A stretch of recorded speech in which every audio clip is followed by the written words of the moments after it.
Okay, and Marcus, do you need one?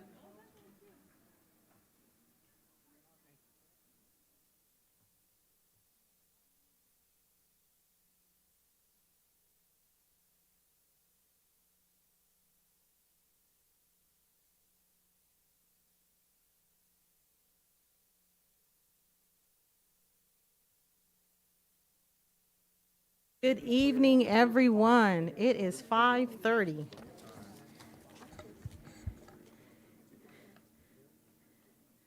Sandra? Antone Elementary. All right, we are going to start our meeting.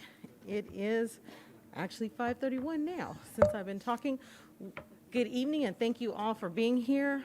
We're going to call the meeting to order, and then we will move to 1.2. Pledge of Allegiance is going to be led by Anton Elementary.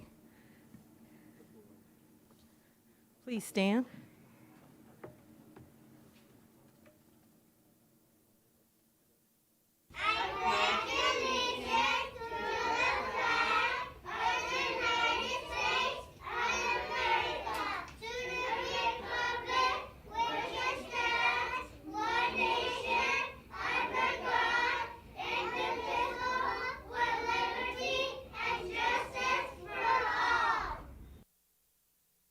Oh, my word. Congratulations, Anton. You did a fabulous job, and you put a smile on our face. All right, we will now move to 1.3, approval of the agenda. So moved. Second. It's okay, it's been moved in second, and there are, Dr. Menares, are you? Yes, we have a correction to consent item 14.12. In the staff analysis, I'll just read the whole portion. To provide operating and management services for the District Sturgis Center for the Fine Arts, including booking of rentals and collection of rental fees on behalf of the district. This group manages all outside requests, security, audiovisual, et cetera, for the performances that are held at Sturgis. This next part is where we need to make the change.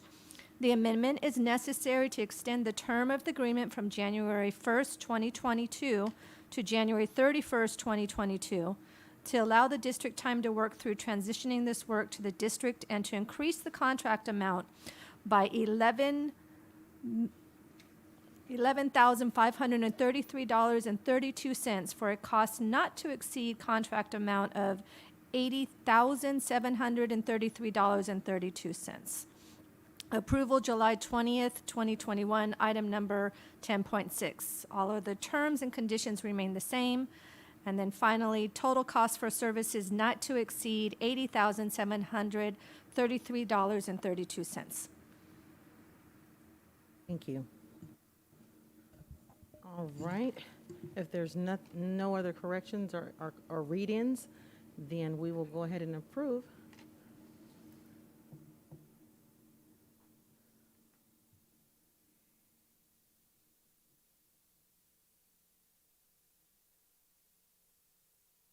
All right, motion carried. Thank you. And now we're at 1.4, inspirational message, and that will be from Dr. Flores. Thank you, Madam Secretary. Madam President. I was thinking of Madam Secretary, the movie series. Good evening, everyone. Happy to be here tonight, our final meeting of the year. For the inspiration tonight, I chose the poem, The Miracle of Morning by Amanda Gorman. And there are copies of it. I don't know if you all got them, but there are copies of it. And we will listen to her give the poem. It's very inspirational. Hi, I'm Amanda Gorman, and this is my poem, The Miracle of Morning. I thought I'd awaken to a world in mourning, heavy clouds crowding, a society storming, but there's something different on this golden morning, something magical in the sunlight, wide and warming. I see a dad with a stroller taking a jog across the street. A bright-eyed girl chases her dog, a grandma on a porch, fingers her rosaries. She grins as her young neighbor brings her groceries while we might feel small, separate, and all alone. Our people have never been more closely tethered because the question isn't if we can weather this unknown, but how we will weather this unknown together. So, on this meaningful morn, we mourn and we mend like lights we can't be broken. Even when we bend as one, we will defeat both despair and disease. We stand with healthcare heroes and all employees, with families, libraries, waiters, schools, artists, businesses, restaurants, and hospitals hit hardest. We ignite not in the light, but in lack thereof. For it is in loss that we truly learn to love. In this chaos, we will discover clarity. In suffering, we must find solidarity, for it's our grief that gives us our gratitude, shows us how to find hope if we ever shall lose it. So ensure that this ache wasn't endured in vain. Do not ignore the pain. Give it purpose, use it, read children's books, dance alone to DJ music. Know that this distance will make our hearts grow fonder. From a wave of woes, our world will emerge stronger. We'll observe how the burdens braved by humankind are also the moments that make us humans kind. Let each dawn find us courageous, brought closer, heeding the light before the fight is over. When this ends, we'll smile sweetly, finally seeing, in testing times, we became the best of beings. Chose that poem because we have gone through a lot, all of us. And her words of that we can discover clarity in our suffering, and that we must find solidarity, for it's our grief that gives us our gratitude and shows us how to find hope. I think in our community, we need to come together, and we have come together, and together we can endure a lot, and we can also survive and support each other. And I especially want to give a shout out to all of our employees, our classified, our certificated, our administrators, our police. You have done enormous work, our cabinet as well, fellow board members, and of course our families, and ultimately because of our children. It is our children that we are here for. They are the ones that we're here for. They are the ones who will benefit from our collective decisions, and they are at our heart. They are in our hearts. And with that, for them to thrive, we have to make collective decisions together that will support them, that will benefit them, and us as well, because we have to be healthy. We have to be physically and mentally healthy so that we can serve our children with love, with care, and with empathy as well. And later on, fellow board members, I'm going to propose, and I'll do it in my board comments, that we extend our COVID leave retroactively from October for our employees, because we need to support them in terms of their, getting well, and in terms of, staying home from their sickness. And other districts have done it. Moreno Valley, Redlands, and Jurupa are just three that have extended the COVID leave retroactively to last October. And we can cover that, Mr. Sullins, with our coronavirus 3 money, since we have a beaucoup money there, $260 million, I think you said last time. So with that, thank you very much, and I just thank you. Bye-bye. Thank you so much. And now we will go to 2 point. Oh, I'm sorry. Go I ahead. just wanted to mention that that was a great Okay. poem. She's done many great poems, Amanda Gorman. So I just want to thank you for sharing that, because hit us regarding the right places, since many of us, and there's many challenges many families are facing. So thank you for sharing that, and our teachers are facing, and across the board, every sector are facing. So thank you for sharing that. Thank you. You're welcome. All right, 2.0 special presentations and recognition. We will start with the 2.1 outstanding awards. Hello, Ms. Ontiveros. President Dowdy Rogers, Vice President Wyatt, Board of Education members, Superintendent Irvin, and my fellow cabinet members. Now is the time for us to present the outstanding awards. This evening, the Board of Education will honor students, parents, and staff from Serrano Middle School and San Bernardino High School.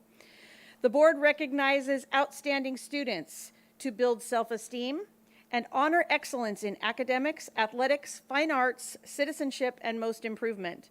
The board will also recognize outstanding parents and employees. This month, as with previous months, we've invited our honorees to receive their recognition items at their school instead of during this presentation. However, we did invite them to join us by watching YouTube, so we want to make sure that we celebrate them so that they can hear us. We'll also display photos of our outstanding students and employee award winners as the principals announce their awards. Besides keeping us as safe as possible, this change allows us to hear from our site leaders, who will share all the special things about the people we're honoring from their schools. And so without further ado, I'd like to introduce Ms. Erin Freeman, who is the principal of Serrano Middle School, to tell us about her school's honorees.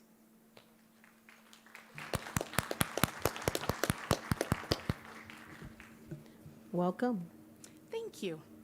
Good evening.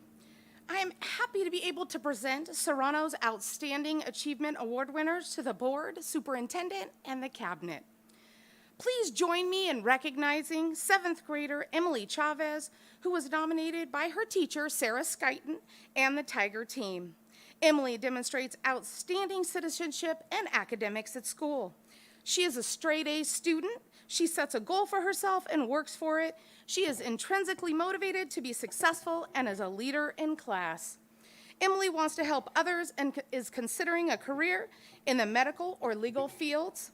I want to thank Emily's mother, Alma Delia Chavez, for raising such a lovely young lady. Congratulations.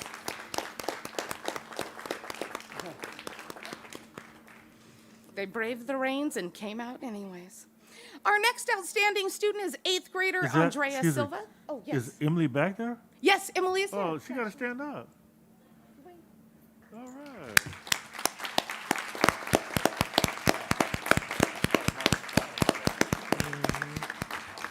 Congratulations, Emily. We're proud of you.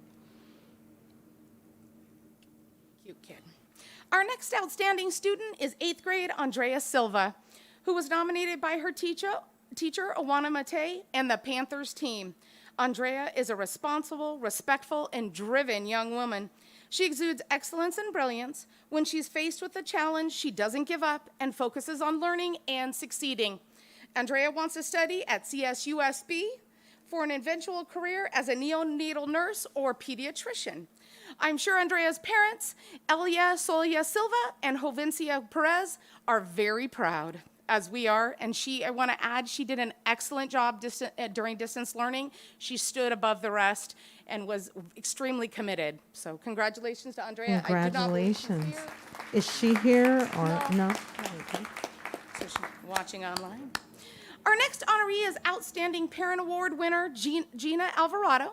Gina is a partner in educating her children. She holds her 8th grader Daniel accountable while also celebrating his successes. I am sure she does the same for her other child, Skylar. She participated in all of our Serrano events during distance learning and continues to be an active parent this year.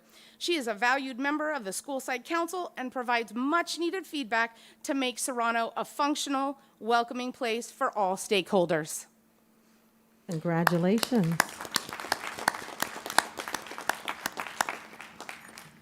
Educational Assistant 3, Yonda Yarborough, is my choice for the Outstanding Classified Employee Award.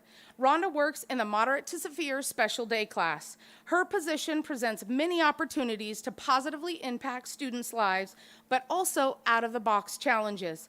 Her patience, creativity, and resiliency helps her meet these challenges with optimism and compassion. She shows genuine concern for everyone around her and makes not only her classroom, but all of Serrano a better place. Rhonda is an exceptional person, and we are very proud to have her. Congratulations.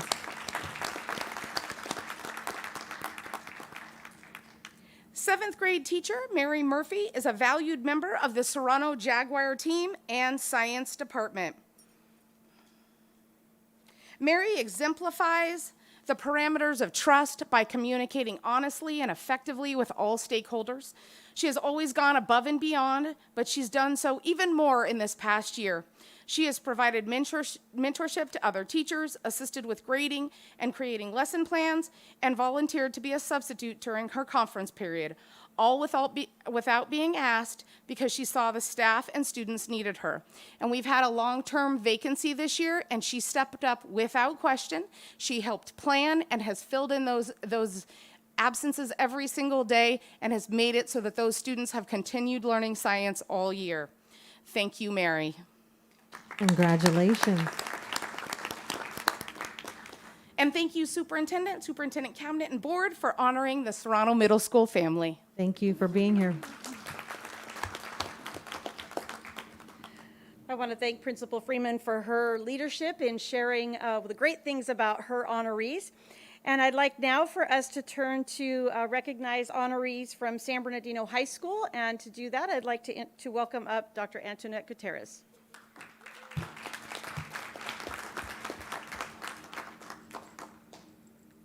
Welcome. Good evening. Good evening. I would like to thank the board and cabinet for allowing me to present our Outstanding Achievement Award winners this evening. I first nominated senior Alyssa Rodenas for being our most improved scholar and showing natural leadership abilities. Alyssa has really stepped up this year, doing better academically now, better than ever. She also is part of our Public Safety Academy, and she has become really a leader of others. She helped facilitate our school's great shakeout drill, helping organize her peers in the mock triage of patients, making SBHS one of the safest places if we experience a natural disaster. And that really is thanks to students like her who do the leadership and planning and implementation of all of our safety drills. Alyssa wants to attend the Navy, and everyone at SBHS is looking forward to the great things she'll achieve in the future. I'm sure her mother, Rosemarie Velarde, must be very proud of her, as well as her family. Alyssa Rodenas. Congratulations. And I know she wanted to come hang out with me today. However, the rain probably deterred her. Right. Our next outstanding student is senior Zion Moore.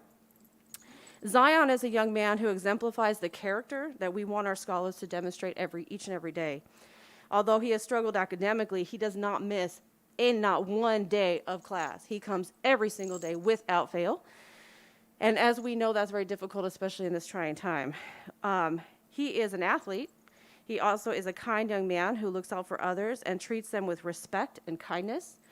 Zion hasn't decided on his career goals just yet, but I know he will continue to inspire hope in whatever he does and continues to support whomever he surrounds himself with.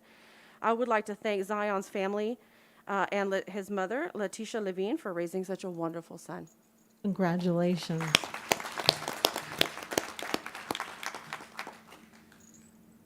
So I would next, I'm very proud to tell you about Rodolfina Gamino, our Outstanding Parent Award winner. Romy, as she likes to be called, is an integral member of our school community. She is here this evening. She's probably here a lot of evenings because she dedicates herself not just to the school but to the district. She's the member of the School Site Council, the English Learner Advisory Committee, and the WASC Parent Focus Groups. She volunteers for anything that can benefit the students, and everyone at SBHS appreciates all of the time and support she gives to Cardinal City amongst the many years that she has served our students in our school for a better learning environment for all students. Parents like her make our jobs as educators easier. And I keep wanting to look because I love you, And she's back there, so Oh, we can give her a round of congratulations. applause. She was going to make me try to translate up here, and I'm like, no, that's too much for this evening. Sandra Ferguson is our ASB bookkeeper. Since starting at SBHS, Sandra has maintained her professionalism amongst the sometimes chaos. She is grounded and reliable and always has a positive attitude. And she wants to do what's best for students and staff, which is a very, very amazing line when you're serving at a high school level and you interact with all levels. During COVID, she had the responsibility of returning all the money that we collected for events that had to be canceled. So for those of you that understand the enormity of that task, she handled the refunds very well and didn't have a single complaint. She truly cares about our community and is centered on service to others, which makes her such a great part of the Cardinal team. Congratulations.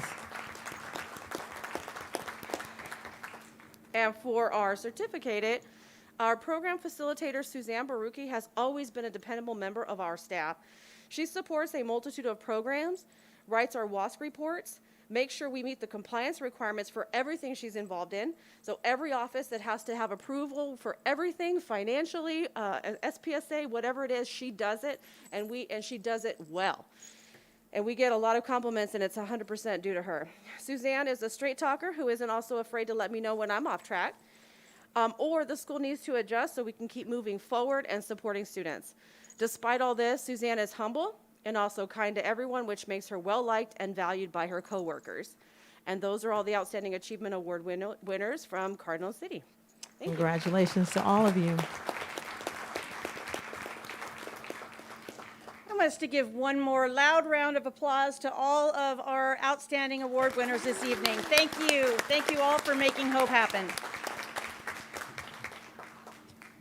Thank you. Ms. Ontiveros, are you done? Okay, I was just double checking. All right, 2.2, Golden Bell Awards. Of course you're still there. Of course I am.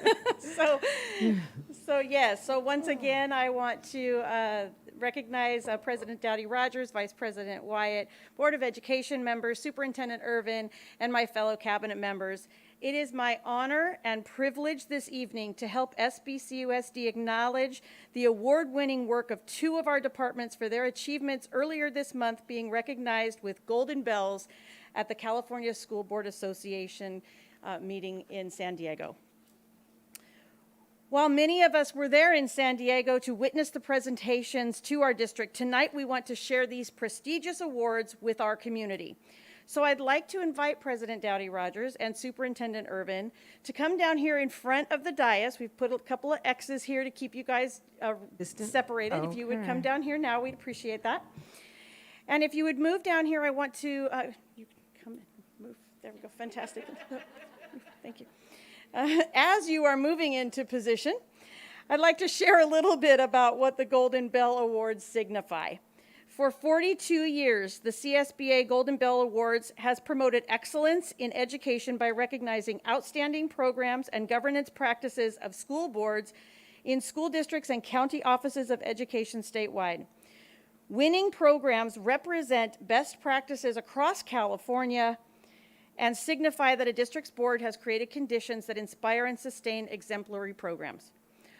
One Golden Bell is an honor for any district in California to receive, and this year, SBCUSD has earned two. We will first applaud our SBCUSD Special Education Department, led by Dr. Juana Lundy, for bringing home one of these great honors. Dr. Lundy, please come forward with your Golden Bell. Thank you.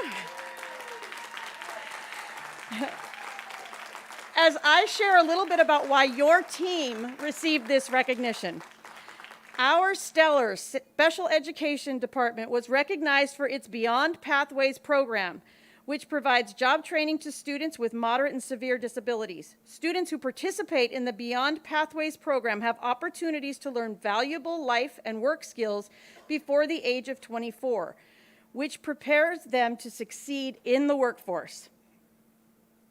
Thank you, Dr. Lundy, and our SBCUSD Special Education Program for making hope happen through the Beyond Pathways program. And while we pose for this photo very quickly, I want to, we'll pose for the photo first. There you go. Okay. Yes, board, please stand if, that would be wonderful.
Oh, thank you all and congratulations. Thank you, David. Next, we invite Dr. Marcus Funchess, our Assistant Superintendent of Human Resources, to bring forward the Golden Bell earned by the SBCUSD Employee Development Team. I'd like to acknowledge Mary Pierce, Shanna Smith, Kristen Martin, and Sarah Battersa for this Golden Bell. This Golden Bell recognized the district's onboarding program. Onboarding provides an orientation to the district for new employees, which is personalized depending upon the individual's role and offers various opportunities for ongoing professional development and mentoring. This program has been a fundamental part of SBCUSD's successful efforts to empower its workforce. Congratulations to the SBCUSD Human Resource Department and its Employee Development Team. We'll take a photo. We could ask the board to stand. Thank you.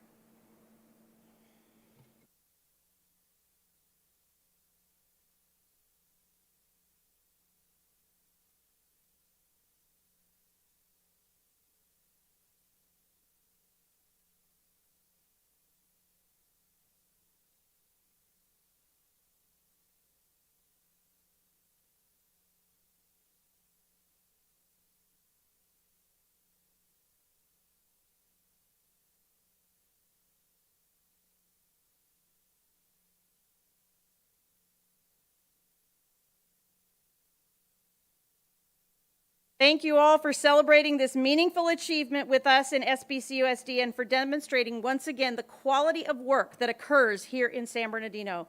Including these 2 new awards, SBCUSD now has a total of 12 Golden Bell winning programs. Congratulations to everyone who is part of this highest level of excellence. Thank you. Congratulations again, and thank you so much. We had an opportunity to see it live, and good to see it again. So thank you all. We are now going to move to 2.3, resolution in recognition of Dr. Martin Luther King Jr. Day. And I'll start to my left if Ms. Ceballos, you will read.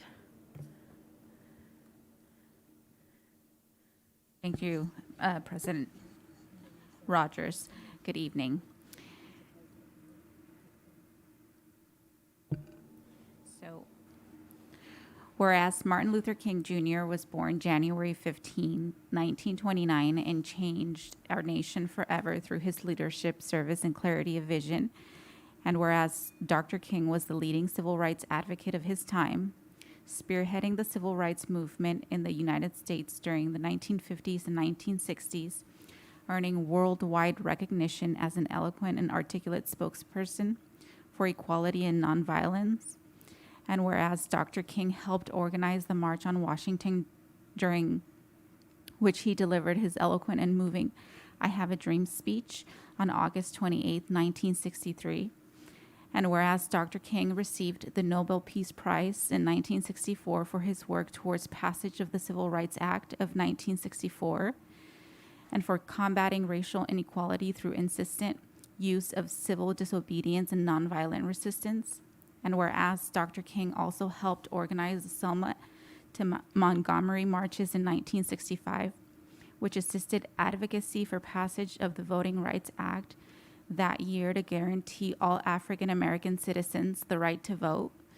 And whereas Dr. King paid the ultimate price when he was assassinated on April 4th, 1968, and was posthumously awarded the Presidential Medal of Freedom in 1977 by President Jimmy Carter.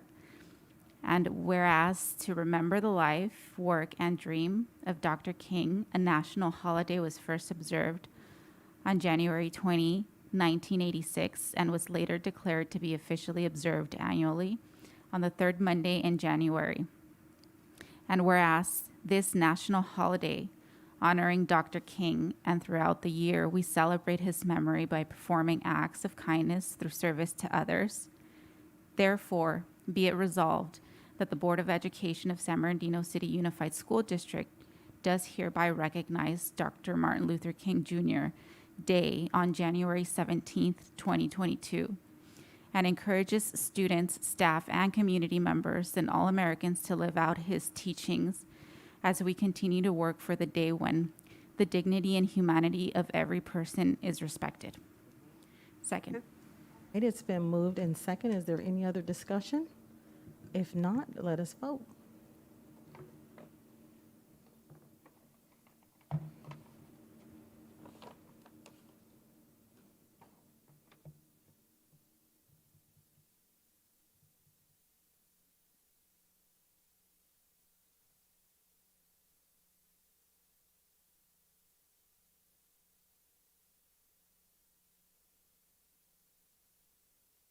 All right, motion carried. Thank you so much. We are now at 3.0, Annual Organization Meeting of the San Bernardino City Unified School District. And we are now at 3.1, Election of Officers and Assignment of Other Responsibilities. And as we move into this, I do want to take the time to say, as we are coming to the end of our year, as well as coming to the end of my term as your president, I want to say to everyone, it has been my distinct honor to lead such a great district, not only just a great district, but a district in where I had my educational opportunity, where I am always a cardinal, as you've heard me say. To come back and to be able to lead in such a capacity has been one of great honor during a time that was very difficult and is still very difficult as we face COVID, something that happened to us and not along with us, didn't ask us for permission. But I am grateful that we were able to come together and make wonderful decisions on behalf of every single one of you, from the students to the teachers, to the educators that are doing all of the work, the facilities, every staff member in this district. I respect you so much for the work that you do. For without you, we would not be able to do this work. I did not go into teaching. I did not go into superintendency or none of those things. So I respect and I honor the work that you do. And it is also my prayer that we continue to do the things that we were all called to do to make this city a light, a beacon of one of which many of us as students are still here, still pressing to make sure that we are number one. We won't stop until we are there. We are grateful for our superintendent. I am grateful for a superintendent that had the opportunity to come in with us during a challenging time, but here we are, and we're still pressing forward. So I encourage you to still let your light shine, continue to make sure you are that beacon, continue to work together, and continue to encourage each other. This is a difficult time as we go into the Christmas season, and many of us are challenged with things that we never thought would ever happen in our families.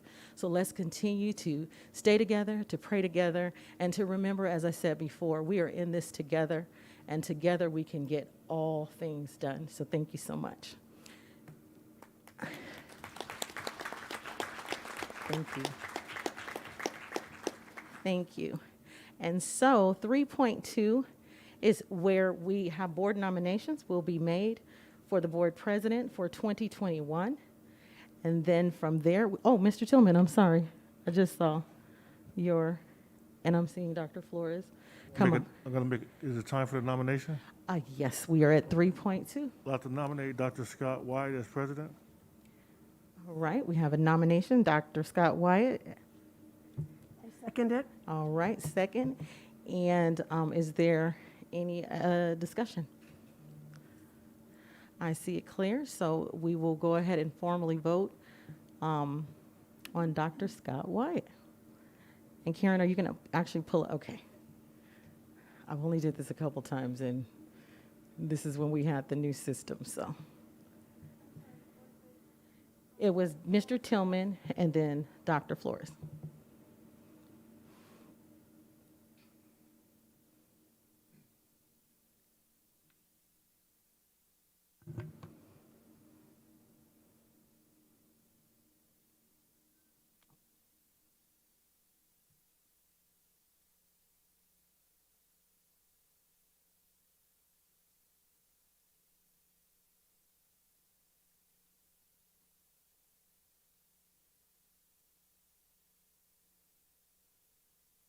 All right, unanimous, and I am now going to relinquish my actual gavel, and I'm going to move over at this point. Be it resolved that the Board of Education elects Dr. Scott Wyatt to serve as a board president for the ensuing year. Congratulations, sir.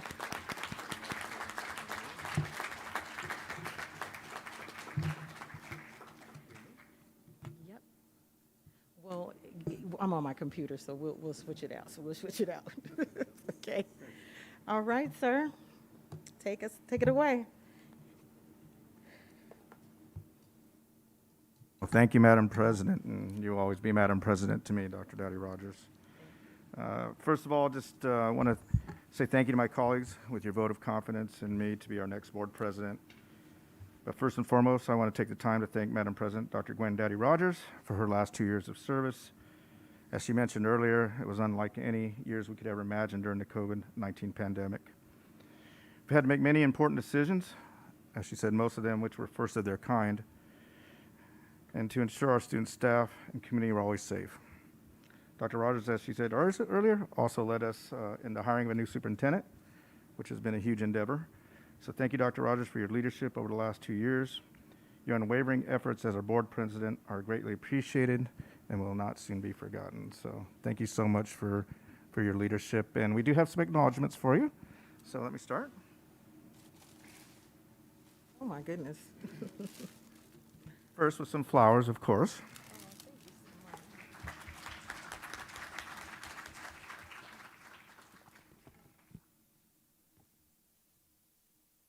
And then also with the gavel of leadership, as we'll call it, for serving as the board president. And it says Gwen Dowdy Rogers, and actually Dr. Gwen Dowdy Rogers. So I don't know if we got this a little earlier, but we'll have to make sure maybe we can fix that. But in appreciation of your service as our San Diego City Unified School District Board President, December 2019 through December 2021. And again, thank you again for your service. Thank you so much. I appreciate it. Thank you all. Appreciate it. Trying to make me cry. Stop it. I could definitely say I know we've gone through a lot and cried through a lot together, and definitely these last 2 years has been quite a bit of years of crying. So, all righty. Well, I will go ahead and just make some brief comments, and then we'll move forward with our business. As board president, I just want to say I intend on keeping safety first and foremost as we continue to navigate through living and working with COVID-19. Most importantly, I fully intend on creating greater coherence with our board through clear communication, transparency. As we've said in the past, we are better together, and our president just recently said that as well. And we need to work as a cohesive board on supporting Superintendent Irvin, our staff, our students, our families, and our community so we can make hope happen for all of our students. It's also my goal to ensure we are respecting our board policies, board bylaws, each other, our superintendent, and our executive cabinet members. We once used to say when a board, the superintendent, and our executive cabinet work together in a collaborative manner on unified goals, anything is possible. I still truly believe in that philosophy, and I will do my best to foster those relationships so we can accomplish our goals for our district and our community. Lastly, I will continue to work with my colleagues, Superintendent Urban, and Executive Cabinet on keeping our board meetings as succinct as possible so we can complete our board meetings in a timely manner. Thank you again for your trust in me to lead our school board as we continue to make hope happen in San Luis Unified School District. It'll be an honor. All righty, let's move on. Well, we got a couple of people chiming in, but let me go ahead and I think, do we have comments, or is this moving on our next board agenda item? All right, so, No comment. okay, no comments. Very good, thank you. All right, 3.3, election of board vice president. I do see quite a few lights on, and I think Dr. Flores was first. Yes, And then I'd like Dr. to- Rosas Medina, okay. Yes, Ms. I would Rosas. like to nominate Mr. Tillman, Danny Tillman, for vice president. And I'll second that with mine. All right, Karen, we had a motion to nominate Mr. Tillman as board vice president, seconded by Ms. Rosas Medina.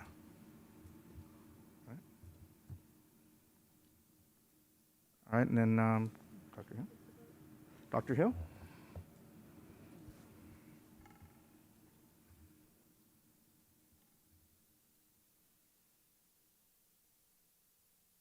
Thank you. I just want you to know that my recommendation is that we follow protocol. We've just been working on protocols.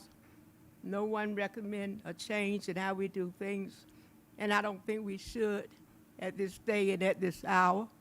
I think it's an embarrassment and an insult to Ms. Sabelos to say she's not ready for this position. She's as ready as the rest of us have been. I heard she hasn't been there long. Mike Gallo was in this position less than a year when he became chair. So in the 10 years I've been on this board, we just followed the same protocol. The next person in line gets the same experience the rest of us get. My other concern about this is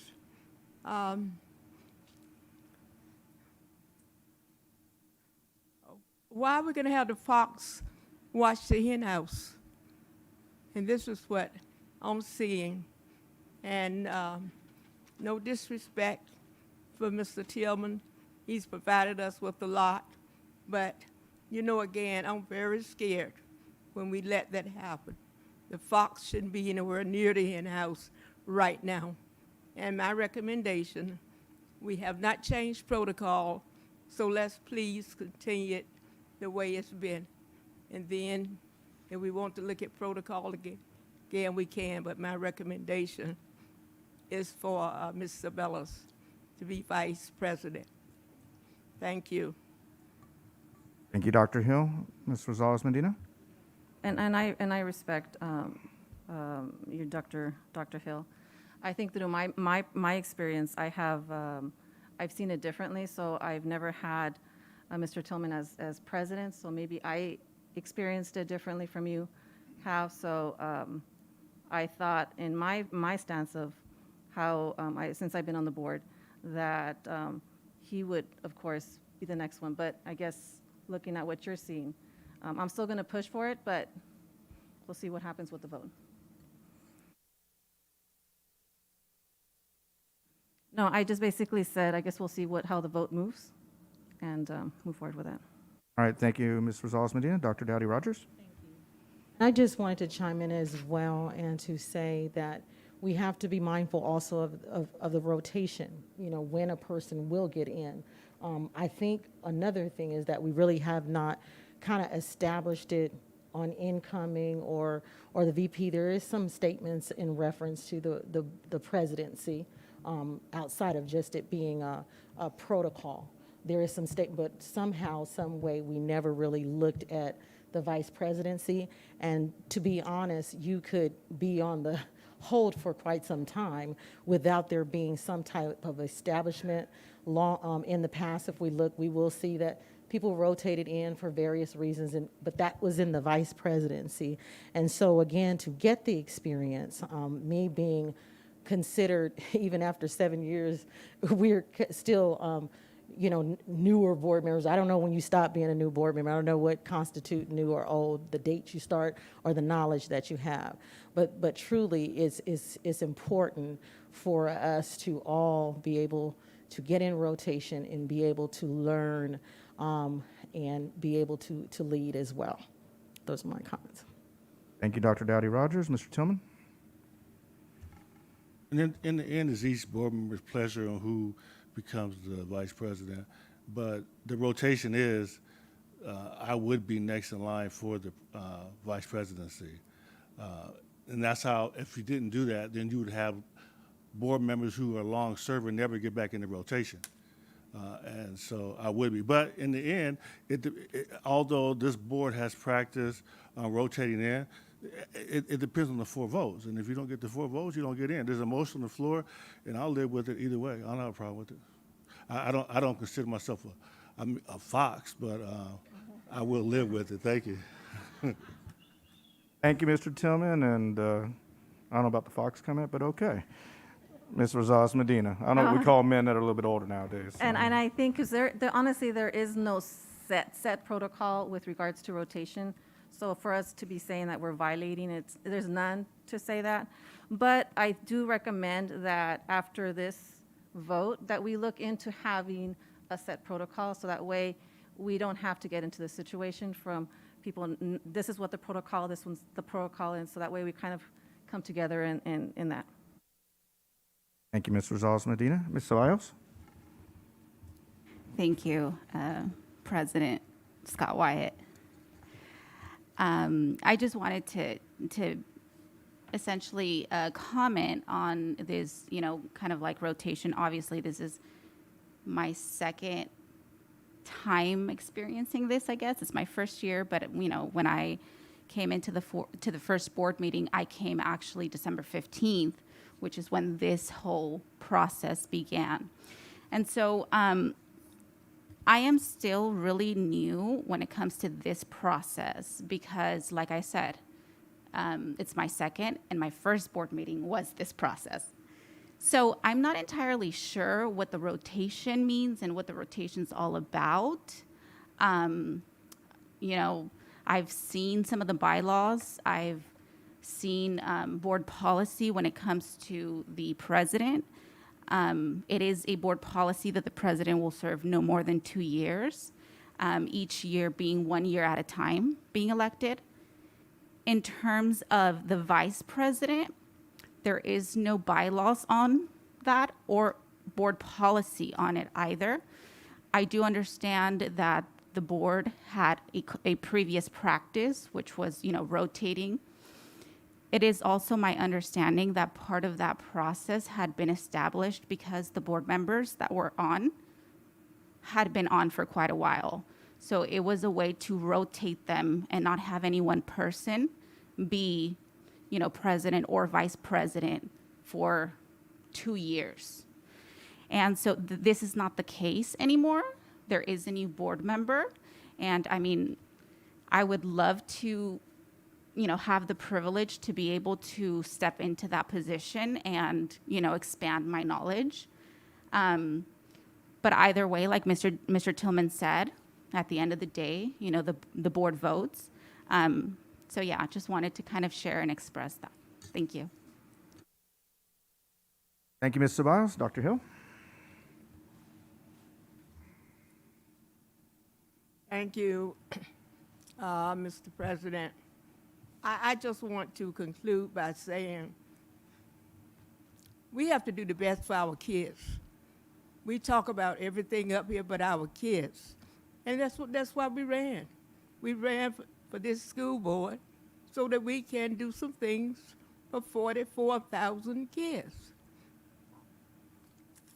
That doesn't seem to be the emphasis we're focusing on. I think, and it's just my opinion, I'm going to get you one way or the other. And I just want to say again, I support the recommendation of Ms. Savellos. Thank you, Dr. Hill. And we have a motion on the floor and a second for Mr. Tillman to be nominated as Vice President. I recommend we take the vote at this time.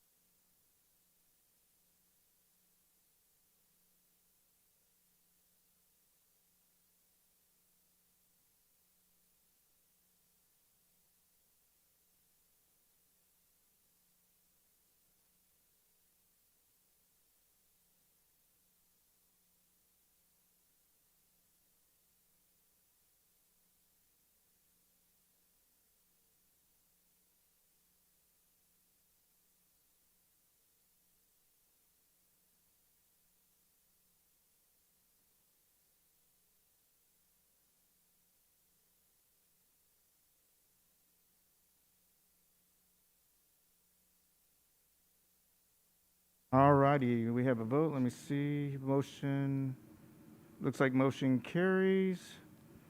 4-3 vote. Mr. Tillman, congratulations on being selected as next board vice president. Thank you very much. I look forward to working with you. Are you coming over, Mr.? Okay. Well, I guess he wants to move. Well, we do. I This is- recommend we this is move. what we do. Is it? Okay, well, then we'll get a move on. Let's move. Oh, and while we're moving, it looks like Ms. Yes. Rosales Medina has a comment. Yes, Ms. I do want to move forward, though, with ensuring that we do have a protocol with that, or in the bylaws, that way we, for any future elections, we are kind of more aware of what's going to happen, so that way we don't go through this. So just making sure that we do create one. And thank you, Ms. Rosales Medina. I would agree on that, and I apologize, I thought we already had one, but we'll make it a little bit more detailed.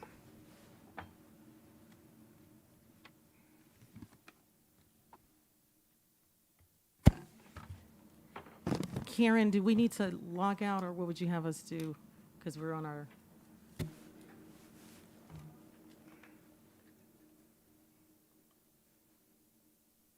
But we might can keep going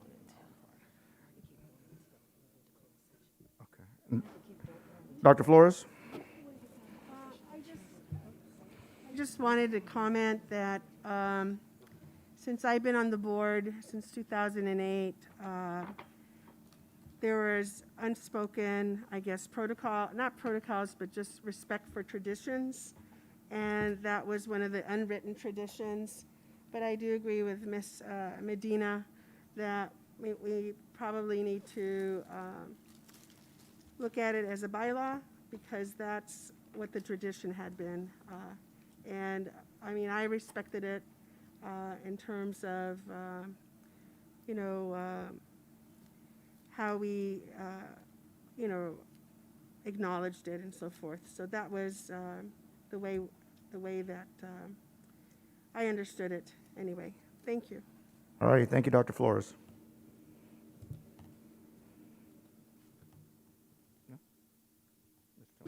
Mr. Tillman? Yeah, and thank you to my fellow board members for your confidence in voting for me as vice president. I appreciate it. And to the board members who didn't, I can understand that. And I'm comfortable with board members using their right in their vote to voice their opinion. I think that's the reason why we were elected to the school board. So I hold no malice towards that. That's the way I use my vote, and I don't apologize for it. But I think the beautiful thing about our board is I know for a fact that each member cares about our students. And although we may disagree on what we think is best at times, in the end, I know when my fellow board member makes a decision, it's because they think they're doing what's best for our students, our parents, our community, and our district employees. And I won't defer from that, but that doesn't mean that we're going to always agree all the time. There's a reason why there's an odd number of board members, because there are going to be times when they don't all agree, and you can move forward. That's why you have 7 board members and not 6, so you can still accomplish things even when people don't agree. And with that, I've been on the board for 26 years, going on 27 years, and we've worked tirelessly to do what we thought is best for this district, and I will continue to do that. And with that, I'd like to say thank you again for your confidence. Thank you, Mr. Tillman. Thank you, Mr. Tillman. Really appreciate that. All righty, folks, we're going to continue. Do I have to read that first, though? Yes. I think I have to read that first. All right. So, 3.4, appointment of board secretary and board assistant secretary. Be it resolved, the Board of Education appoints Superintendent Harry Doc Irvin to serve as board secretary and Karen Cunningham as board assistant secretary. Be it further resolved that the board secretary and assistant secretary be authorized to certify or attest to actions taken by the Board of Education whenever such certification or attestation is required for any purpose as prescribed by Education Code Sections 35250 and 35036.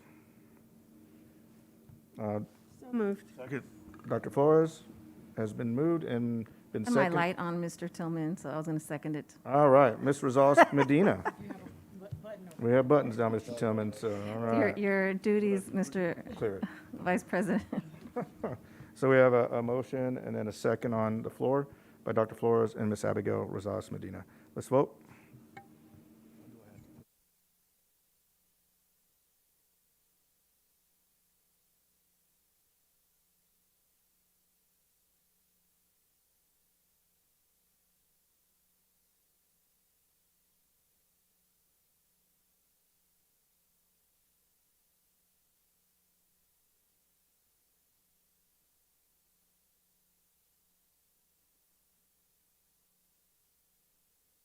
All right, motion carries. Thank you very much. 3.5, appointment of designated board representatives, and this is quite a list, folks, and so usually we have this in hard copy. It's a little bit easier to see, but I'll make sure to write it down as we go along. The first one is County Committee on School District Organization. Myself, Scott White, has served as representative for the past 2 years, and then, I don't know if a board president appoints, but I think when we nominate or motion to nominate, or is anybody, I think we ask if anybody's interested in that. I'll be more than happy to not do it anymore, I'll say that. Which one are we looking at? The county? I'm sorry. That is the County Committee on School District Organization. Really what happens there is that the County Committee on School District Organization meets once a year. You're actually a voting member on that organization, and it is normally when we take a look at any type of district reorganization, and each county board supervisor also has a person that's on there as well. Is there anybody that's interested in doing that? Don't all jump at once. I guess I get to stay, but I'm trying to give it away, folks. No, I'm just kidding. I'll be more than happy to continue if no one. Oh, Dr. Rogers. I'm just chiming in for the clarity that, I'm on until 2023 is when mine expires. So. Oh, you're on that as well? Are you at the top? No, we're still on the top Oh, one. We got to okay, finish that okay, one. okay. So are you No, I would. volunteer? Thank you, Dr. Dowdy Rogers. I really do. No. That's the one that you've been on, and you've done well. I know, so.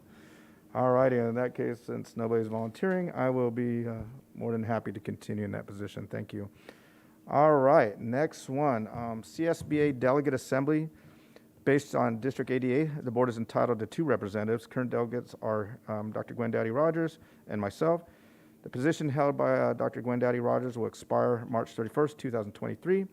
The position held by myself will expire March 31st, 2022, and a new appointment is required. I've been a delegate for 2 years. Board president appoints so-and-so. Is anybody there interested in being on the board delegate assembly? And that is for the state.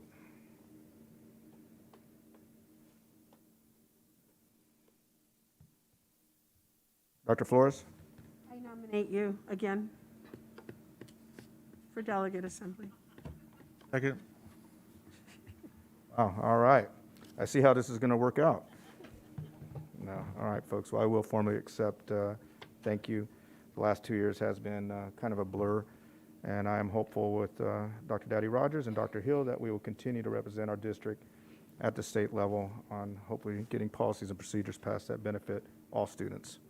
I appreciate that. All righty, moving forward. The Education Bridge Committee was formed by San Mateo City. Currently, the city is not holding meetings. I will emphasize that. We'd be more than happy to. Current representatives are Dr. Gwen Daddy Rogers, Dr. Scott Wyatt, and Abigail Rosales Medina. If the committee resumes meeting in 2022, board president appoints, and I will be, again, happy to remove myself from that committee. Is anybody else interested? I don't know who was first, so Mr. Tillman's on his phone. He's not paying attention, so just kidding. Who was first? I don't know. I know you Oh, did. you have to clear it there, and then now it's cleared. You're going to have to turn your lights on again because Mr. Tillman wiped you out. All right, Dr. Dowdy Rogers. Not mind remaining on the committee. I know we have briefly spoke with them and told them, requested that we started. So We have. Ms. Rosales Medina. Also that if anybody's interested, maybe someone else may be interested, I'm willing to remove myself for those that want to be on it. If not, then I can continue staying on it. Since we haven't met, but hopefully, like Dr. Rogers mentioned, that we would meet, hopefully. Okay, is anybody else interested in the Bridge Committee? I will say this, folks, this, in my opinion, is a very important committee, so I hope we do start meeting. So we've said that if our local governments work together, hopefully we can move this city a little bit faster in the right direction, working as a team, so that would be very nice. All right, there are no others turning on their lights, so we will stay with the 3 current members on the Bridge Committee and look forward to meeting with our city representatives and politicians this coming year. Just clear that. All right, Budget Subcommittee. Current representatives are Dr. Barbara Flores, served for the past 5 years, Dr. Scott White for the past 3 years, Mr. Danny Tillman for the past year, and Myra Ceballos as alternate for 1 year. Is there anybody that would like to step down from that committee, and would Ms. Ceballos like to be on there permanently, not an alternate? Ms. Ceballos. Yeah, so if there's a vacancy, I would like to step up. I Very will good. step down. All righty, so let me take a look at that. Dr. Flores, thank you for your 5 years of service on the Budget Committee. Ms. Ceballos, thank you for joining permanently on the Budget Committee. Is there anyone else interested that is not currently on? Oh, Mr. Tillman's volunteering me already. I'm Dr. Dedera. All right, Mr. Tillman. Yeah, I would just want to say, if there is someone else who wants to be on the committee, I have no problem stepping down and allow them to be on the committee. Thank you. Thank you, Mr. Tillman. So is there anybody else that wishes to be on the Budget Subcommittee? Anyone that would like to be an alternate on the Budget Subcommittee? Ms. Rosales Medina? All right, very good. So Ms. Rosales Medina will be the alternate on the Budget Subcommittee. Thank you very much. All righty, Charter School Subcommittee. Current representatives are Ms. Abigail Rosales Medina, Dr. Scott White, who both served for the past 5 years, and Myra Ceballos for the past year. Is there anyone interested on joining the Charter School Subcommittee?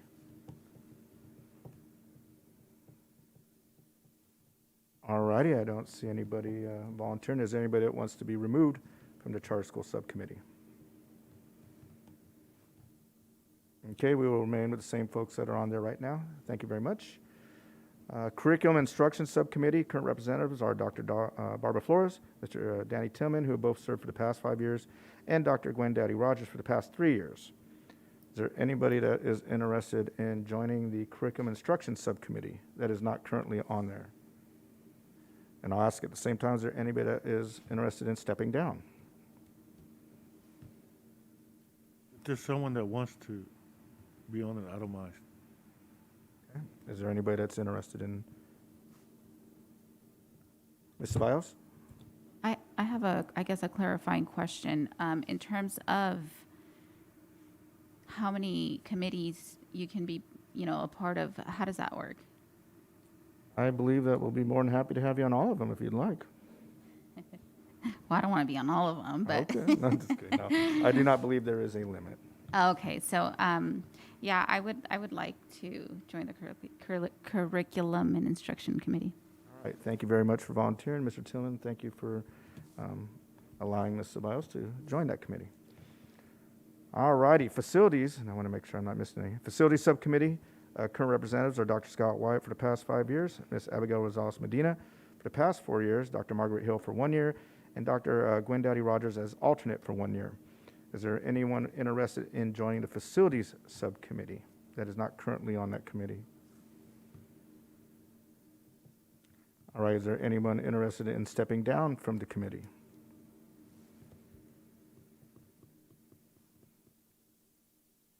Ms. Rosales Medina? I may, if someone else may want to. I know, Ms. Dowdy Rogers, you wanted to serve.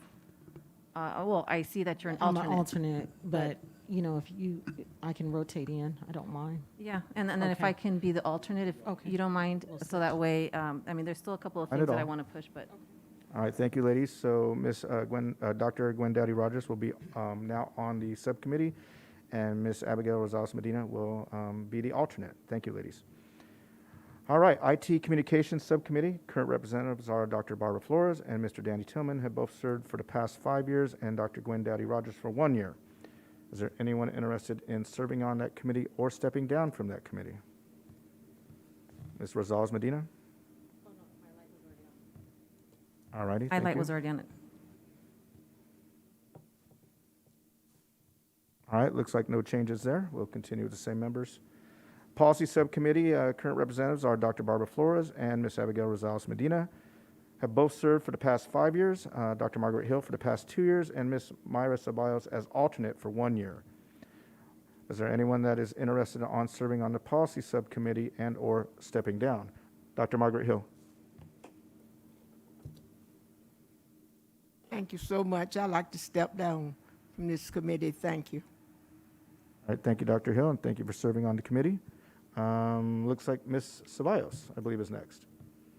Oh, Yes. sorry if I missed somebody.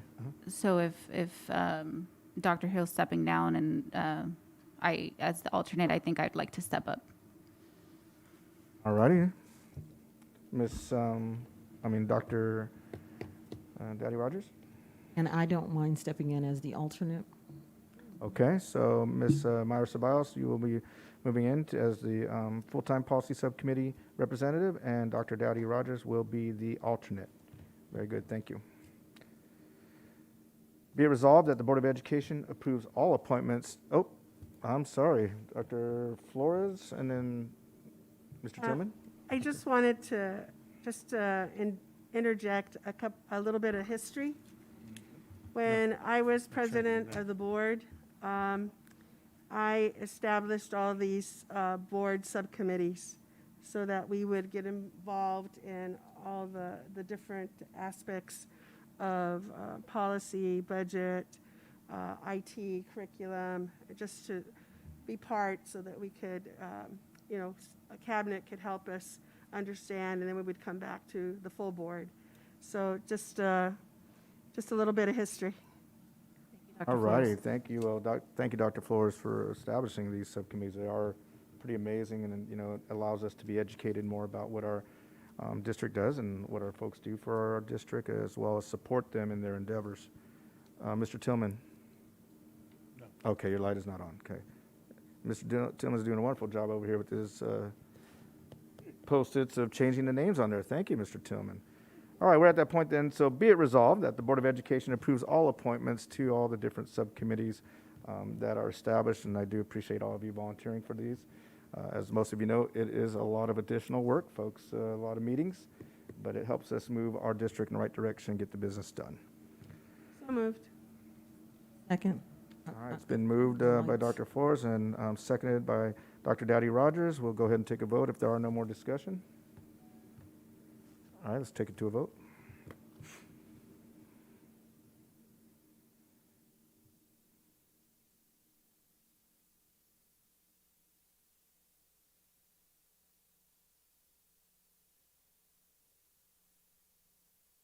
All righty, looks like it is approved. Thank you very much. We'll move on now to 3.6, annual consideration and adoption of current district policies.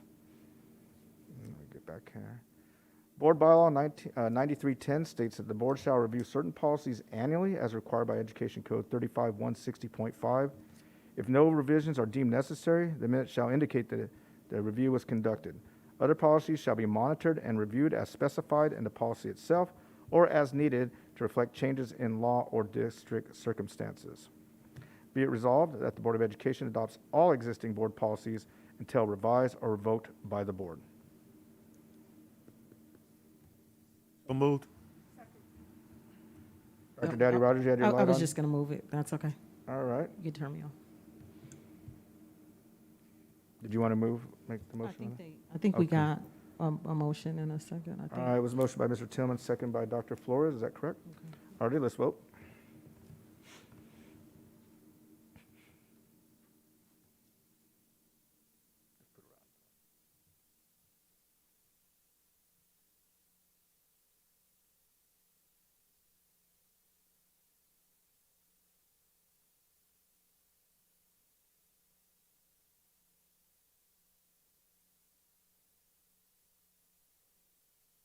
All right, motion carries. We'll move on to 4.0, organizational and annual meeting of San Diego Schools Financing Corporation. 4.1. All righty, let me go ahead and read all this through. As required by the San Diego Schools Financing Corporation bylaws, the Board of Directors of the corporation shall have an annual meeting for the purpose of organization, selection of officers, and transaction of any other business. According to the bylaws, annual meetings shall be held immediately following the first organizational meeting of the year for the San Diego City Unified School District Board of Education. It is appropriate at this time to recess as the Board of Education for the San Diego City Unified School District and convene as the Board of Directors for the San Diego Schools Financing Corporation. Okay. Do I move on to the next one?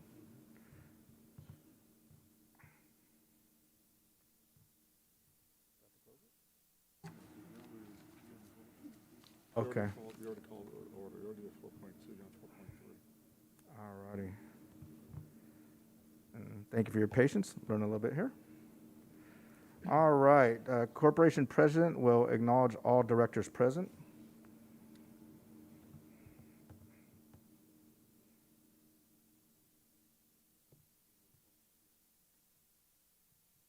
Okay. The corporation president will ask for nominations for the corporation's president, vice president. A vote will be taken on all appointments as one selection. Be it resolved that Dr. Scott Wyatt be elected as corporation's president. Be it also resolved that Mr. Danny Tillman be elected as corporation's vice president. Be it also resolved that Superintendent Harry Doc Irvin be appointed as the corporation's secretary treasurer. Be it further resolved that Karen Cunningham be appointed as the corporation's assistant secretary. So moved. It's been moved by Mr. Tillman. Second. Oh, seconded by Dr. Flores. And we'll either use the lights on those or we won't. Maybe on comment. We'll have to decide on that. All right, it's been moved and properly seconded. Let's go ahead and vote.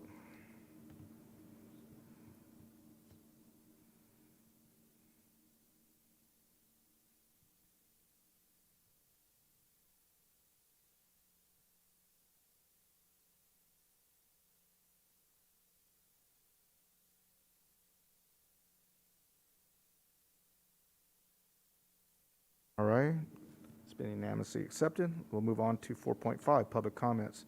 Public comment under Session 4 may only pertain to the San Diego School Financing Corporation. There are No comments. Thank you, Ms. Cunningham. We'll move on to 4.6. Move to adjourn. Second. All right, it has been a move to adjourn and second.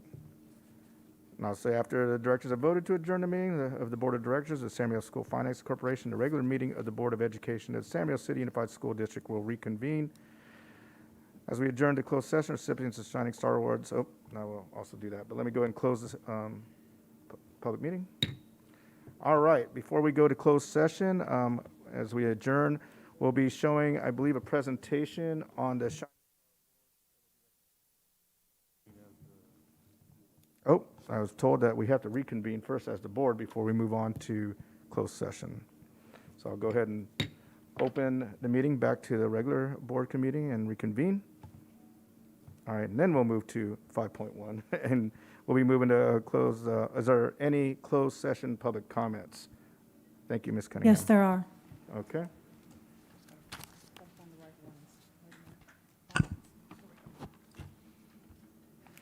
Okay, the first one is Ashley Alcala. welcome President Alcala.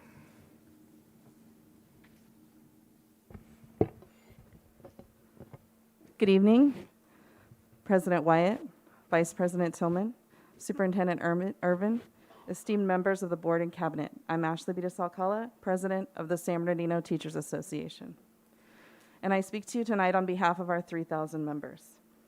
The district and SBTA have met at the negotiations table numerous times throughout the fall, and we have yet to come to an agreement. We acknowledge that the district is currently experiencing a declining enrollment due to numerous factors. We acknowledge that the district has a structural deficit that we believe can be remedied in part with a change in budget priorities and a consideration of an early retirement incentive during this fiscal year offered to employees. The district has a funding balance that can more than cover our proposal. And with the increases we'll receive from the state next year, our proposal is fair and affordable. Our fight for a permanent salary increase is fair, respectable, and affordable. The question remains, does the district have the will to demonstrate value to our educators? Does the district have the will to retain educators who put our communities first during a global pandemic?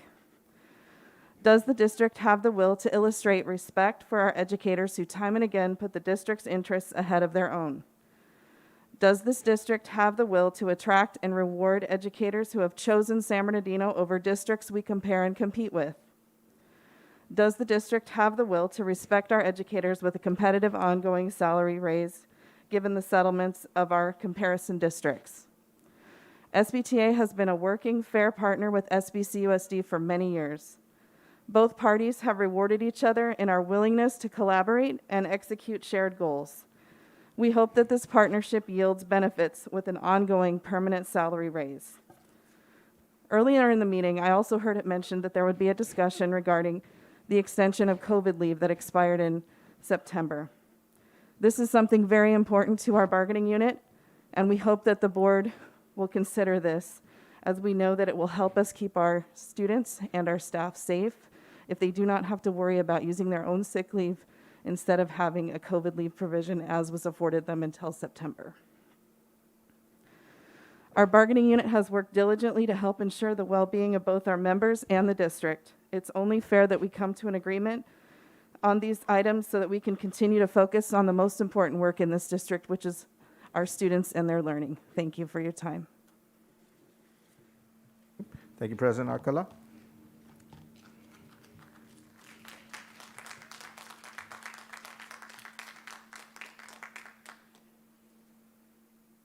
Okay, and our next speaker is E. Negretti. Welcome, Mr. Negretti.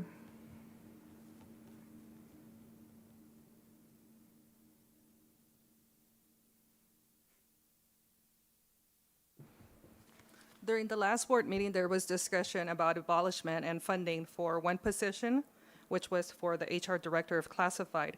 In the past years, it wasn't just held by one person. It was Sandra Rodriguez, Dr. Funches. At some point, your name was out there, but that's what we're aware of. And also Perry Weissman. So 3 people carry that.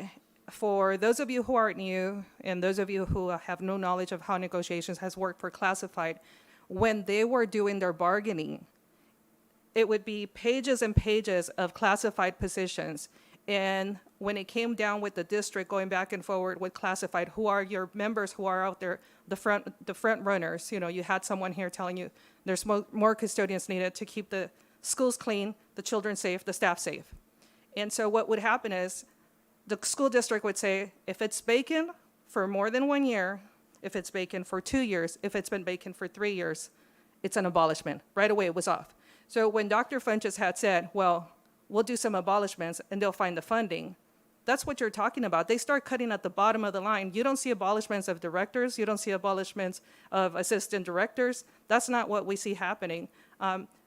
Mr. Irvin, years ago when Del Marsden came in, there was funding spent, or wasted, in other words, really, because it was wasted. There was funding for him to have some sort of looked into where were the funds going, was the money being spent well, and from that study, what was brought back was that it was top heavy.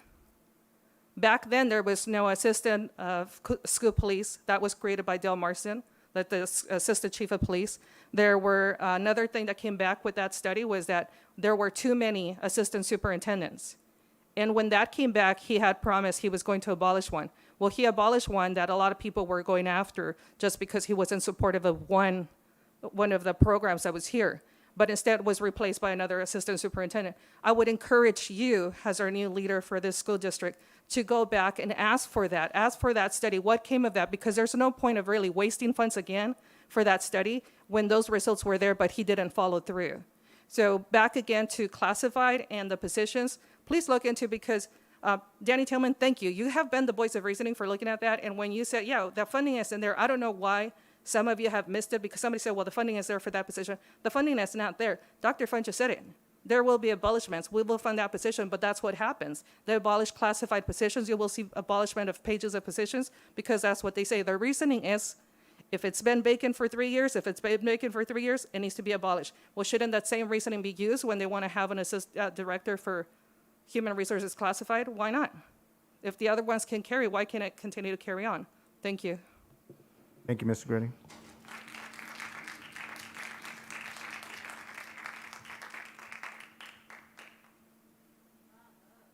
That's it for closed session. All right, thank you, Ms. Cunningham. Well, then at this time, we will adjourn to closed session and return after that. We do have, I believe, a slideshow that's going to be showing. Is that correct, Ms. Cunningham? All righty, thank you very much. We'll adjourn to closed session.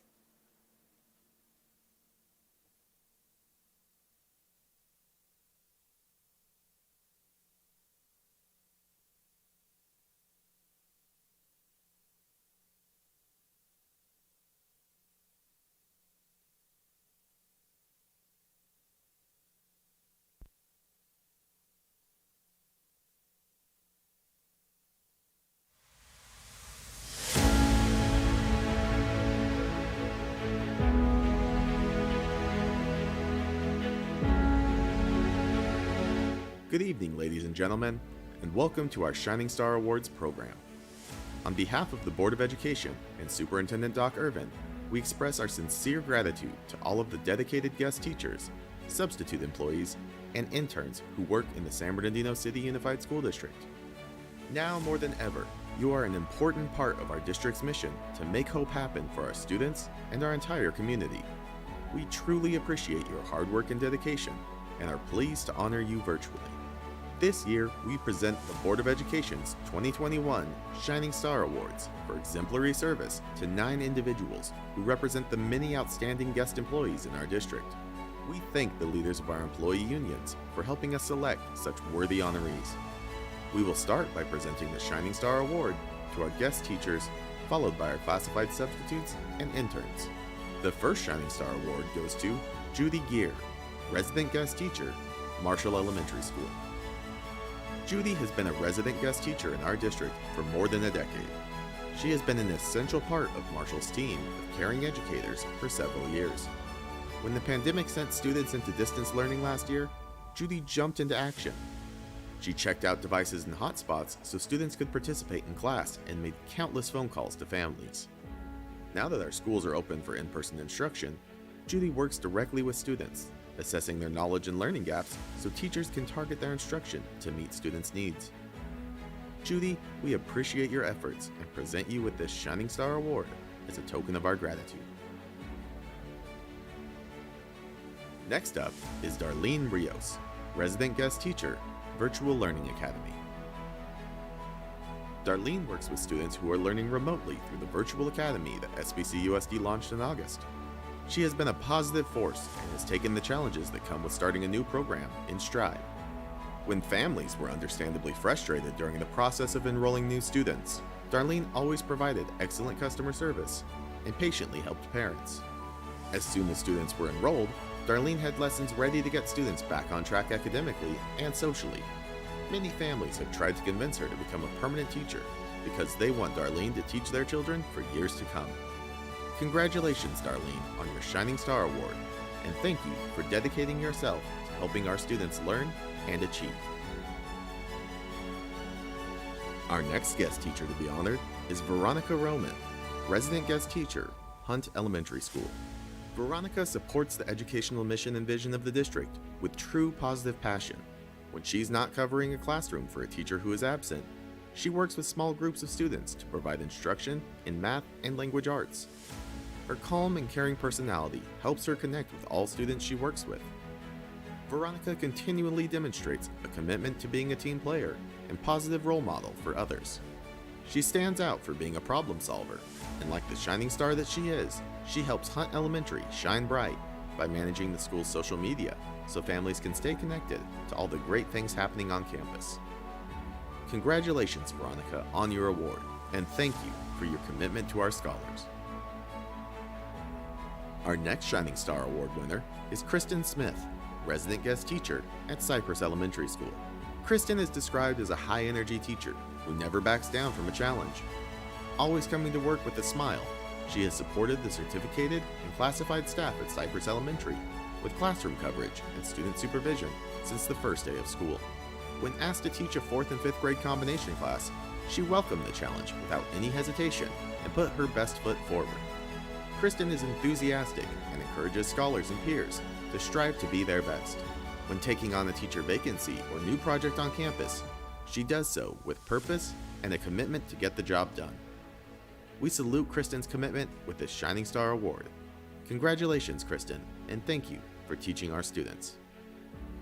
Now it's time to honor the individuals who work as substitutes and interns in a variety of classified roles. The first Shining Star Award goes to Summer Clark, intern, Communications Department. Communication with employees and families has never been more important than during the pandemic, and Summer's commitment to keeping information flowing has been an asset to the district. Summer has made it her mission to improve communication between SBCUSD and all its stakeholders. A college student who is working on her master's degree in communications, Summer has taken a special interest in generating messaging about COVID-19 protocols, which help boost confidence in all the district is doing to keep students and staff safe. Because of her knowledge of social media platforms and trends, she's working on a special project that includes creating a TikTok channel to promote the district to a larger audience that includes students. Summer has also written press releases to share the district's successes that have earned us positive news coverage. Thank you, Summer, and congratulations on your Shining Star Award. Our next Shining Star Award recipient is Stella Garcia, Substitute Cafeteria Worker, Nutrition Services. Stella has been a substitute cafeteria worker for about 17 years, helping in numerous roles to ensure that district students have nutritious meals to eat. Her service skills are excellent and allow her to shine at any site she is assigned. Stella is able to prioritize the needs of the kitchen to have everything ready for meal service at both breakfast and lunch in a timely manner each day. A team player, Stella can always be counted on to help others once her tasks are complete. We know that working as a substitute employee for almost 2 decades requires a true love for the job and for the students Stella serves. Thank you, Stella, for being a hope maker. We hope this Shining Star Award is a reminder that we appreciate your service to our students. Next up is Mariah Nicholson, Substitute Cafeteria Worker, Nutrition Services. Mariah is another longtime substitute employee in the Nutrition Services Department, having worked in this role for close to 20 years. She does a great job at any site she is assigned and takes satisfaction in seeing children eating healthy meals. Mariah is bilingual and Spanish is her preferred language, which helps her communicate with more students. Mariah, thank you for serving our students with care and compassion. We hope you will stay with us for many more years. Congratulations on your Shining Star Award. Next up to receive the Shining Star Award is Claudette Powell, Substitute Cafeteria Worker, Nutrition Services. Claudette's colleagues can always rely on her to serve students with a smile. Our school cafeterias are busy places, and Claudette knows how to set priorities so she can help feed hundreds of hungry students. At the end of a long shift, Claudette takes pride in knowing that her hard work contributed to the success of our students. We appreciate Claudette's contributions and honor her with this Shining Star Award. Thank you for all you do, Claudette. And our final Shining Star Award winner is Haley Spargo, College Intern, Community Engagement. Haley is the ideal college intern. She is on time, communicates with her supervisor, works independently with efficiency and accuracy, and is a pleasure to have as a colleague. Haley is a quick worker and a go-getter, and is proactive and willing to volunteer and lend a hand wherever needed. She supports the educational mission and vision of the district by her interactions with staff, students, and community members. Haley has a hunger for knowledge and is open to learning new things and sharing her knowledge with others. Her attention to detail and accuracy ensures students are awarded the millions of dollars in scholarships they have earned. As a college student herself, she is also a positive and encouraging resource for our graduates. Haley, you are truly deserving of the Shining Star Award. Thank you for illuminating us with your positivity and radiant smile. Ladies and gentlemen, let's show our appreciation for the hard work of these guest teachers and substitute classified employees by giving them another SBC USD round of applause.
Alrighty, folks, thank you for your patience, and we'll continue on. We're in section 6.0, action reported from closed session. First one is 6.1, and that is approval of elementary principal, Cole Elementary. Be it resolved, the Board of Education approves the appointment of the following employee: Tamika Casey, elementary principal, Cole Elementary. Effective date, work and year, salary to be determined, funding 035. And is Ms. Casey here this evening? So moved. Second. All right, well, it's been moved in second, we'll vote on it, so let's get our vote, and then we'll say congratulations. Congratulations. We'll say congratulations. Let's go ahead and vote, thank you.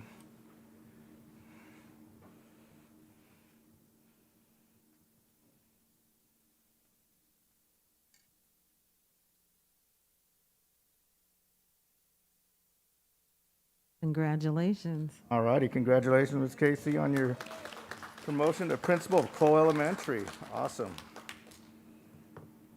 All righty, 6.2, approval of elementary principal, Del Rosa Elementary. The Board of Education approves the appointment of the following employee: Carrie Bernstein, elementary principal, Del Rosa Elementary, effective date, work, year, and salary to be determined, funding source 035. Carrie, are you here this evening? Oh, there you are, all right. And I think I'm being premature again. All right, so we have a motion to approve. Second. Second, all right. Motion by Mr. Tillman. I believe Ms. Ceballos got that one in. Oh, did she say second? Yes, she did. Let's go ahead and vote.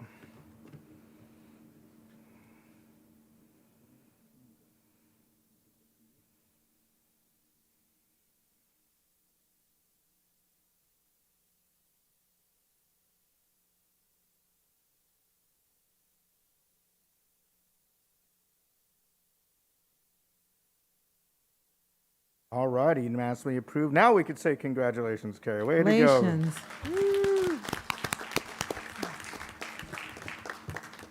Moving on, 6.3. As it pops on in here. All right, be it resolved that the Board of Education approves settlement agreement claim number 548599, the amount of $80,000. The Board of Education authorizes Deborah Love, Director of Purchasing, to sign any related documents. So moved. It's been moved Second. and seconded by Dr. Rogers. Let's vote.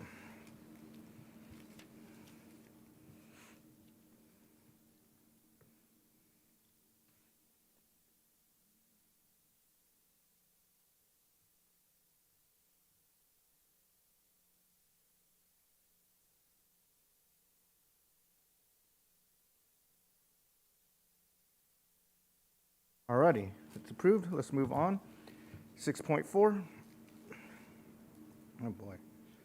Expulsion of students. Be it resolved, the Board of Education accepts and adopts the recommendation and findings of the hearing panel based on a review of the panel's finding of facts and recommendations, and orders the expulsion of the following students with the identification numbers as listed below in accordance with the board rules and regulations in compliance with Education Code Section 48900. So moved. Second. All right, it's been moved and properly second. Any discussion? Let's vote.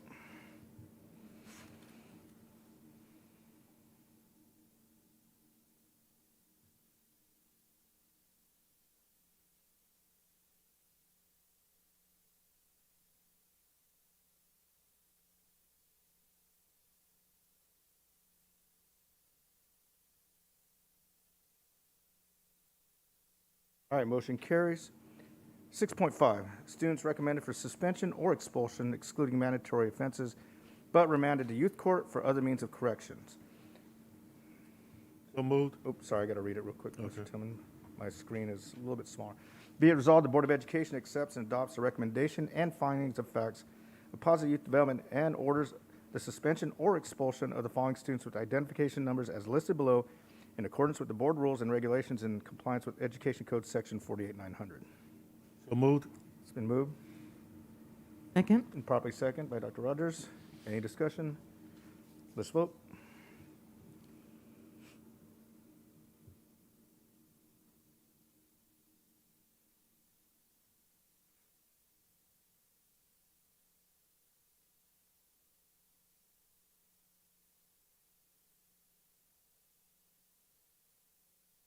All right, motion carries. 6.6.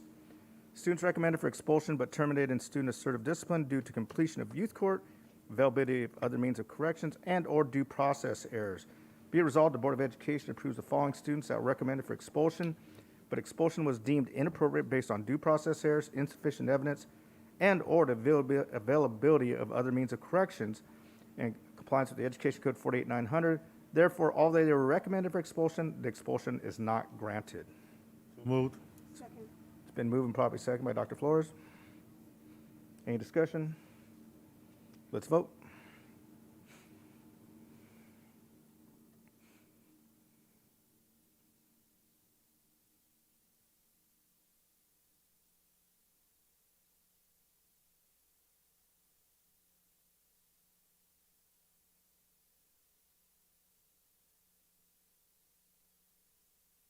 Okay, motion carries.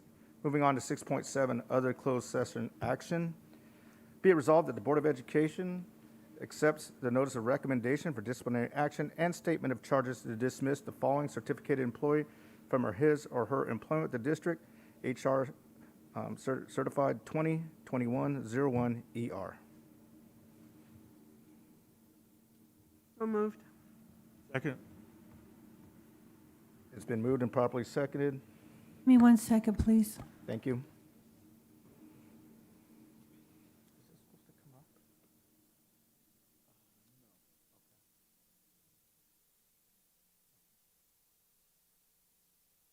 While we're waiting, any discussion? Ms. Abigail Rosales Medina? I just wanted to clarify, so this is the first one that okay, just making sure. Thank you. Yes, ma'am. But thank you for asking.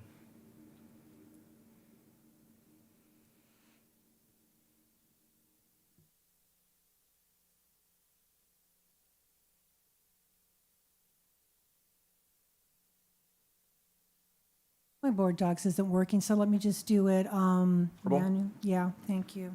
All right, we'll start to my left with Ms. Ceballos. Aye. Aye for me.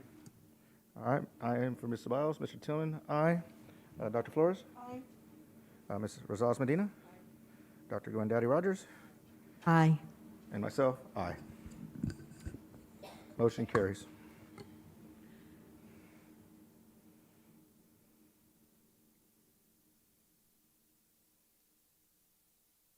All right, we'll be moving on to public comment, 7.1. This is the only time the public will have an opportunity to address the board on items not on the agenda and within their subject matter jurisdiction, such as district policies, procedures, programs, services, or fiscal matters. Public comments are limited to 5 minutes per person. 6 or more people who wish to speak on one topic will be provided no more than 30 minutes total. Speakers are cautioned that under California law, no person is immune from liability for making intentionally false or defamatory comments regarding any person simply because these comments are made at a public meeting. Ms. Cunningham? Okay, my first public comment is Alan Rife. If you're available, please come down. Mr. Rice, welcome.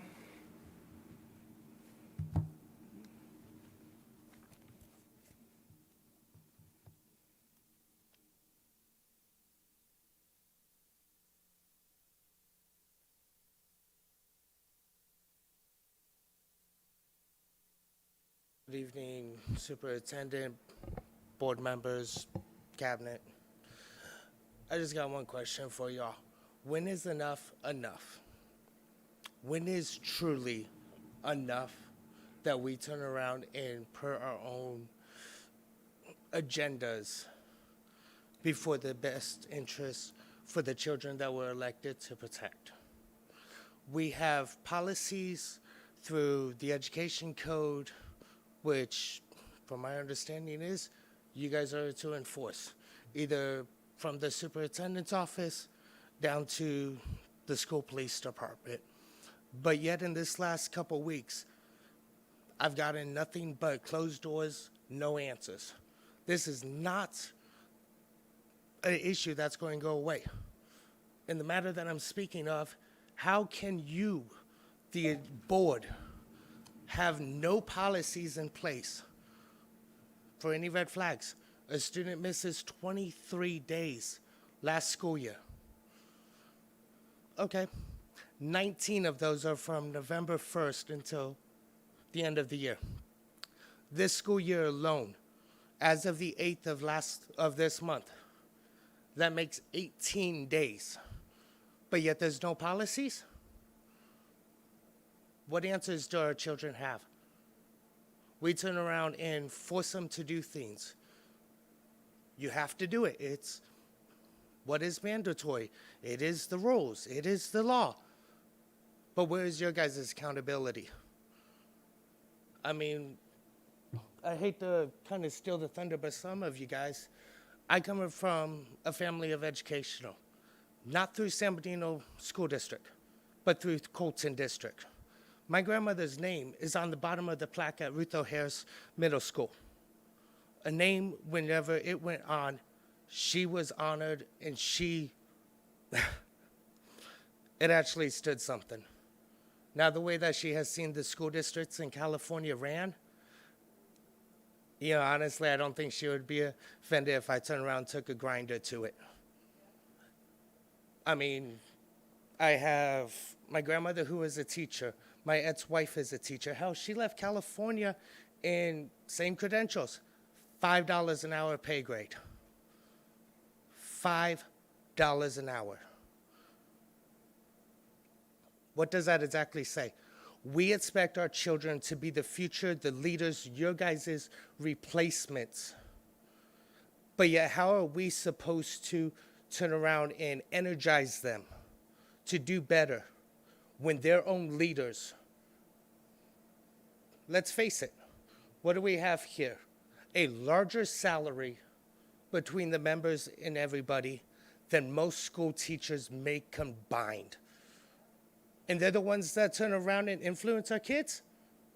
You have teachers who are worried about how are we going to do this? How are we going to pay this? But yet, almost everybody here sits pretty comfortable. Better yet, everyone on this cabinet sits comfortable financially. It's not our fault that you guys live above your means. But school, the teachers, the administration, those that are supposed to be the ones that influence the kids, look at the statistics. Can you lie about those? I mean, any of it. The dropout rate. Not just between, you know, hey, this school, this school. No, I came back after stepping away for a year and having a real realization of it. Let's go ahead and instead of breaking it down between this grade and this grade, let's break it down to what race does San Bernardino School District just turn a blind eye to? I mean, if we want to go to statistics, I guarantee you guys do not want it to be public. Why? Because you guys are not being held accountable, and that's honestly the problem with a lot of society, is those that are elected and those that are in position are not held accountable for their actions. We put you guys in said positions to turn around and be the, I guess it would be the middle person between the parents, between the staff, between anybody and everybody that has anything to do with the school district and our government system. What happens whenever a chain is broken, is weak? Thank you for your comments, I'll go Ms. ahead Brown. and Mr. Rice, end it. thank you. Thank you for you guys' time. I'll see you guys next week. I have a clarifying. Clarifying question, Ms. Abigail Rosales? Just really quickly with your clarifying, I know you. Mr. Rice, we have a question for you, please. Just to clarify, just to better understand what you were referring to in the beginning, you mentioned that there was no policy. I just want to make sure that I understand. That is it because of, right here, is it because students were missing 28 days, as an example, and we didn't catch it and they were failing, or because they were in a, so I just want to clarify what you were referring to, just to make sure that I'm part of the policy committee, so that way we're able to identify I'll go what ahead you, and yeah. get a little bit more in depth on record. It is my 12-year-old son who all mistimed is on his mother. The justice system doesn't care. The courts, he is in 6th grade. He turns 13, or sorry, correction, 7th grade. He turns 13 in February. This issue started across the street. Why are we still having the same issue? So is this more like where we're, once we see that a student is missing several days, we have to make sure that we're reaching out to them? Education codes are not Yeah. being followed, which Okay. I've been informed, and, I mean, if anybody wants to come in, let me know which direction and who I actually have an argument with, please. Thank you for Well, clarifying. yeah, Thank we'll you. get back with you. Can you give Mrs. Cunningham your contact information right here? Right here? Right over there? Thank you, Mr. Rice. We appreciate that. Next public comment. Next comment is Mrs. Negretti. Welcome, Ms. Negretti.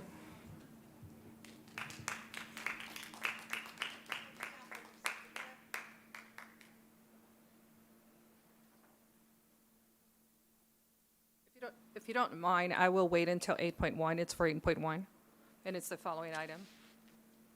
Alrighty, thank you, Ms. Negretti.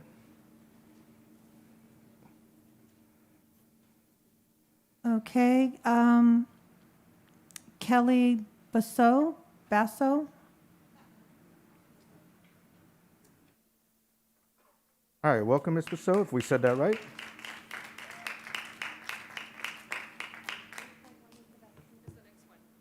Yeah, I would also like to reserve my time for the 8.1 Yes, ma'am. agenda item. All right. Thank you. Thank you.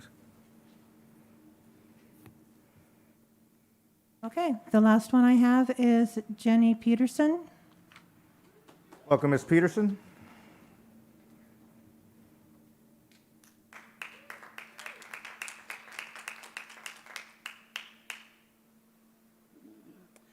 Did they get the copies of the San Bernardino Tyro Times?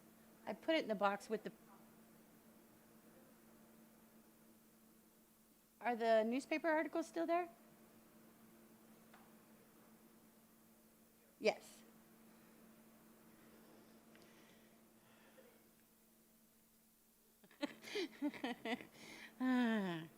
So good evening, board members. I come to you tonight with a gift from our school at SBHS, a newspaper. If I could ask you guys to turn to page 4 for the article I take particular pride in about our campus.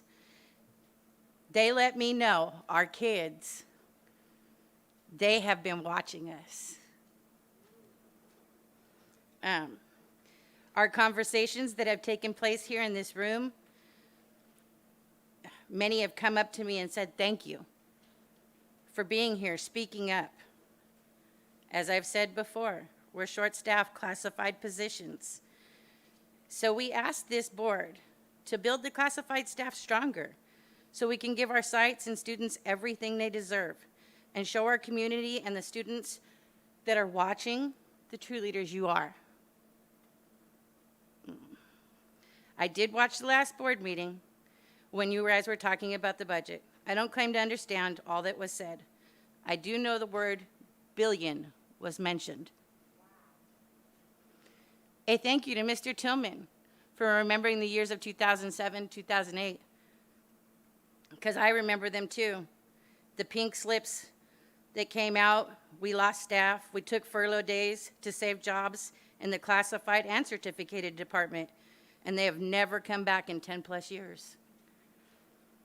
Let's bring those back before any more new positions are created for supervisors or any vacant positions that are left unfilled that pay over $100,000. Let's give our sites and students all that they are entitled to and deserve. We need to remember they are watching us. Let's be the example that we want them to become.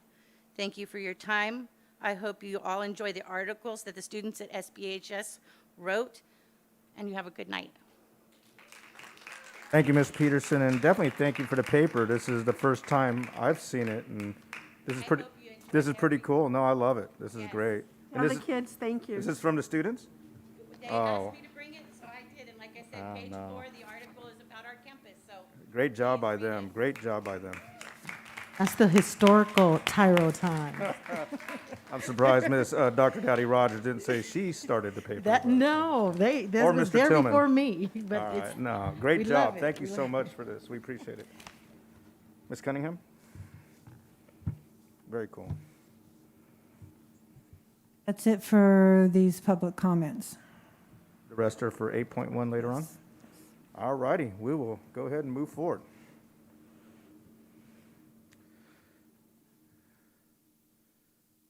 Oop, sorry about that. Lo and behold, we're on 8.1. That worked out really well, so. I didn't see that. All right, do I have to read all that? No. No? Okay.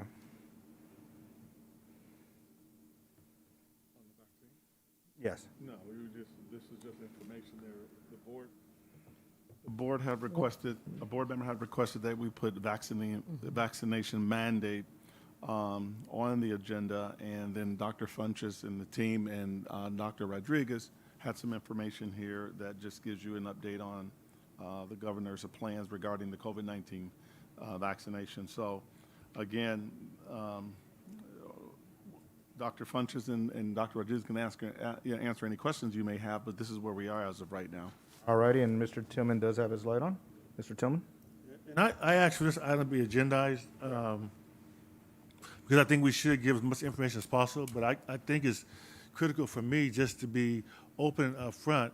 I said at the last meeting that our board hasn't done anything in terms of being aggressive about forcing people to do things over and above what the state has required, and some local districts have. And I think it's clear that we don't have any plans to do it. For me, just so you know, I just want, as my personal perspective, is that I got vaccinated, insisted my mom got vaccinated, but I'm totally in support of people who have concerns. So I think it's important that we as a district find every way possible to ensure that folks aren't forced to do something that they don't want to do. And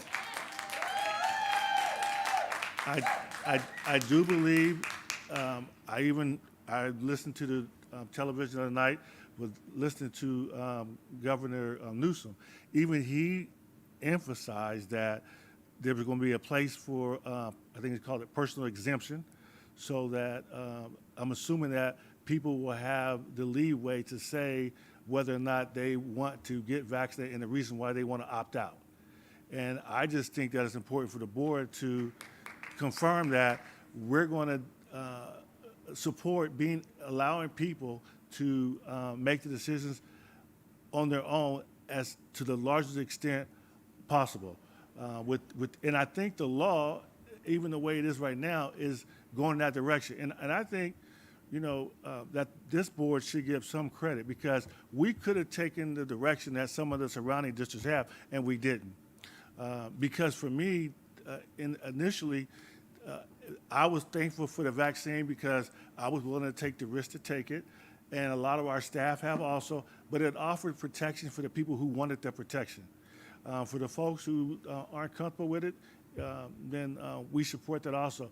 But I just wanted to start that conversation and then allow it to be agendized so we can have a back and forth conversation. The hardest thing for me as a board member is to have folks talk during public comment, and because the item's not agendized, we can't respond. So sometimes it gives the impression that we don't care, or we're aloof, or we don't agree with you, or sometimes we don't agree with you, but we can't say it.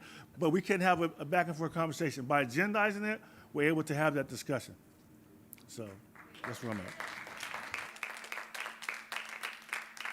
Thank you, Mr. Tillman, and I'm glad that this was agendized for the very same reasons. And when this all first started, I remember you and I kind of disagreed because I was one that did not want to get vaccinated, and that was my own personal belief. And then in my own home, I have some family members that have underlying conditions, so it was quite an argument in my home because I didn't want to get vaccinated, and other family members did. So I went and got vaccinated. One because out of mostly their safety and their concern, and my colleagues up here all know, and I don't mind sharing it, but I came down with COVID after being vaccinated. And so, it's hard to tell folks, say, hey, you need to get vaccinated, or we need to mandate vaccinations. And when you get vaccinated, you still end up getting it. And it impacted me in a very adverse way. I'm still recovering from it, put it that way. So I'm definitely one who believes in freedom of choice. That is, that's what our country was founded on, first of all, okay? You know, some people may say, hey, you don't want to get vaccinated and then you die, right? And people say, well, if you want to get vaccinated and you die, because I know folks that have done both, okay? Who have died that were not vaccinated, I know folks that did get vaccinated still died. So what it comes down to me is our ability and our freedom to be able to choose. And, you know, I see most of you out there wearing your masks, and some of you are a little bit reluctant still, and I get it. I don't want to wear my mask either. And matter of fact, as you know, the governor just said we got to start wearing them again indoors starting tomorrow. And again, I wear them in work and in our workplace here because I want to make sure to protect others. I want to make sure I'm not a silent carrier, even though I have a disagreement with a lot of how that's been handled. And I know our board, though, really, number one, and I said this earlier, is we wanted to ensure the safety of our students, our community, and our staff. And a lot of these decisions we made were first decisions based on zero experience, based on hopefully the scientific data we were given, and try to make the best decision we can. Well, at this point now, we're about 2 years in. There's a lot of data out there, a lot of our own personal experiences that we've seen and gone through ourselves. And you know, I stand behind the folks that want that freedom of choice. You know, the mandate, I will say this, if it is enforced and it is the law, it's very unfortunate because this board, we have to follow the law, whether we agree with it or not, right? We may not agree with it, but the law is the law. I will say that. Now, you know, I'm not trying to put any of us on a spot here or you know, cause any other stressors, but I'm just going to always say I support your choice and I support your freedom of choice. And where we go from there, you know, we'll see. But I'm glad we're having this discussion. And I really look forward to my colleagues' input as well. I look forward to your input too, because we need to hear it. Okay, we really need to hear it. So thank you for being here tonight. I know a lot of you, this is very important to you, and this is our opportunity to get to have an open discussion about it. Dr. Flores. Yes, thank you, Mr. President. I also share what my colleagues have just said, because we live in a democracy, and we should have the freedom of choice and exercise it. And I did get COVID before the vaccine was available. My entire family did. And so, you know, I was the one that had the worst because I have respiratory conditions. And so sometimes you see me doing my inhaler and so forth, but because I had pneumonia, I've had, you know, throughout my life I've had respiratory issues. But, you know, I believe that we have the right to choose. And like Dr. Wyatt said, you know, we do have to conform within parameters, but within those parameters, we are giving the leeway of choice. And so I think that that's the way I think the majority, I'm not speaking for all of my colleagues, but I'm adamant about that. I truly, truly am, because I would not want anything imposed on me. In fact, I would fight against it. And so, and every voice counts. Everyone has to live with their decisions, correct?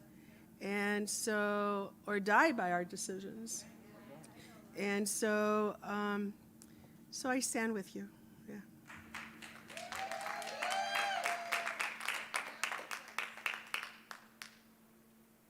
Dr. Dowdy Rogers? Much. I think there's a delay on this mic. Let me pull it.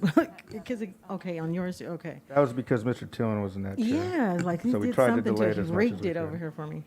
But but I do, again, I think that's been the just the sentiment of our board, even all the way back from when we had to experience what to do with COVID. But, you know, we can't ever steer away from choice. You know, we all have our homes, we all have our reasons.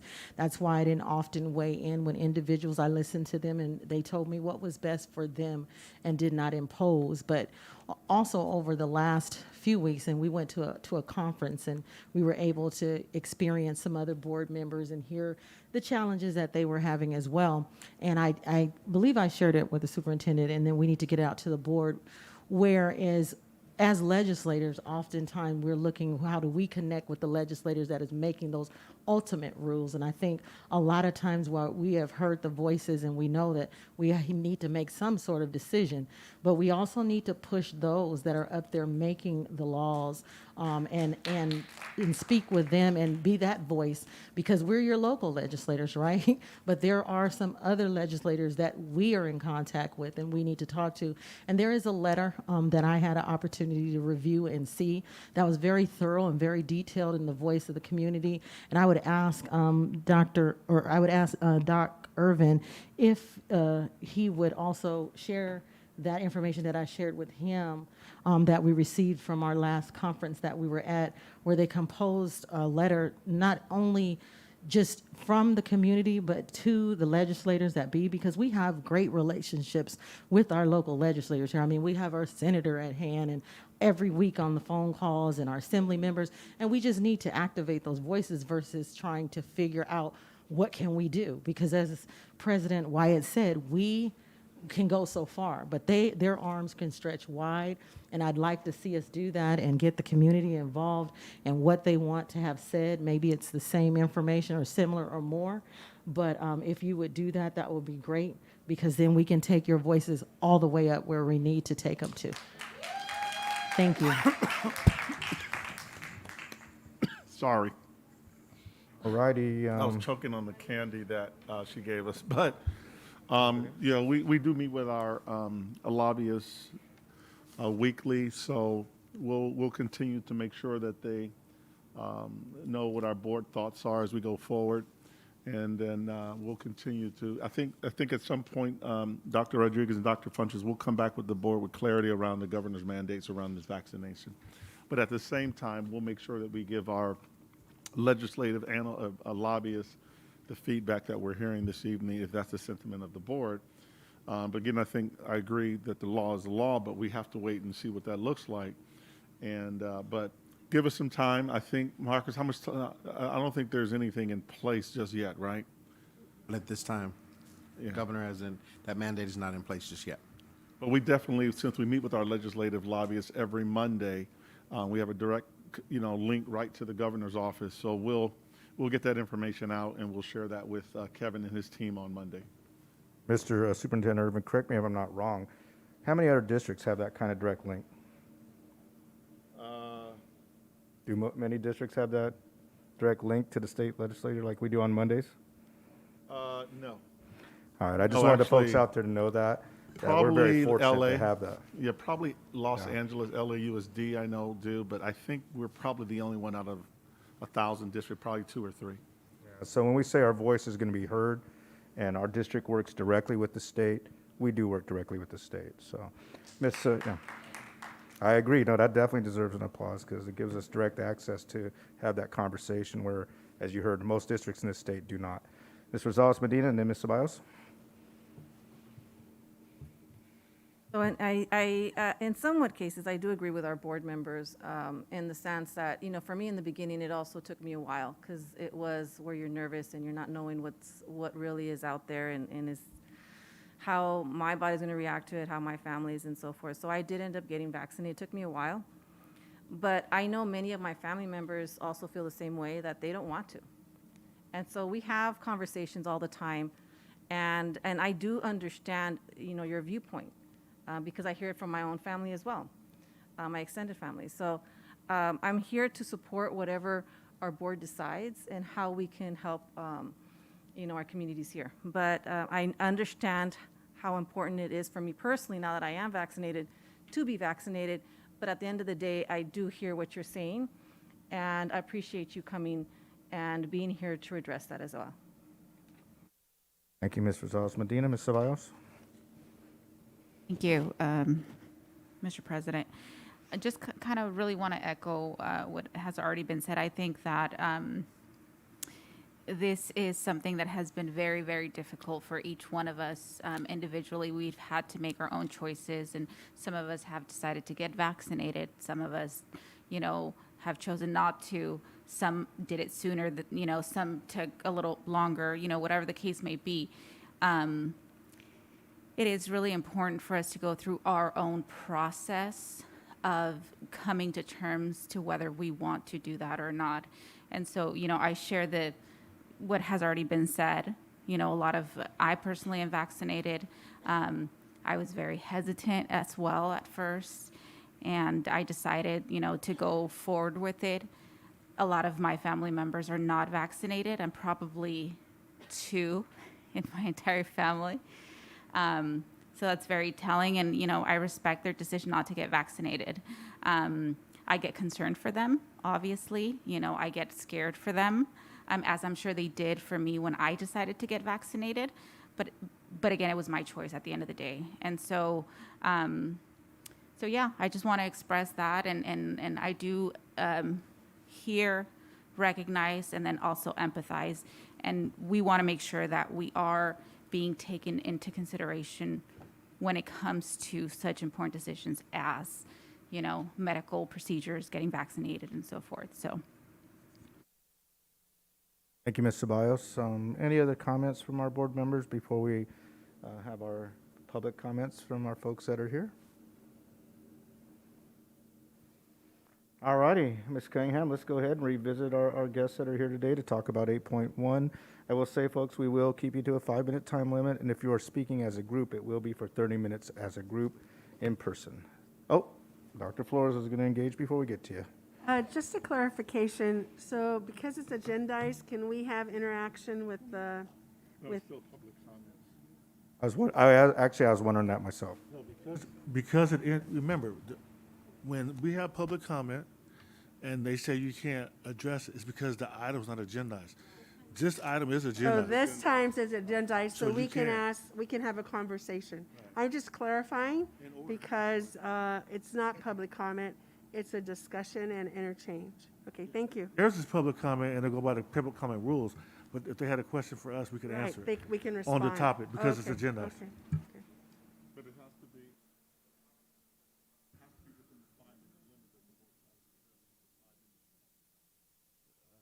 But my only thing is we can, Yeah, you can. Yeah. Yeah, you can. thank you.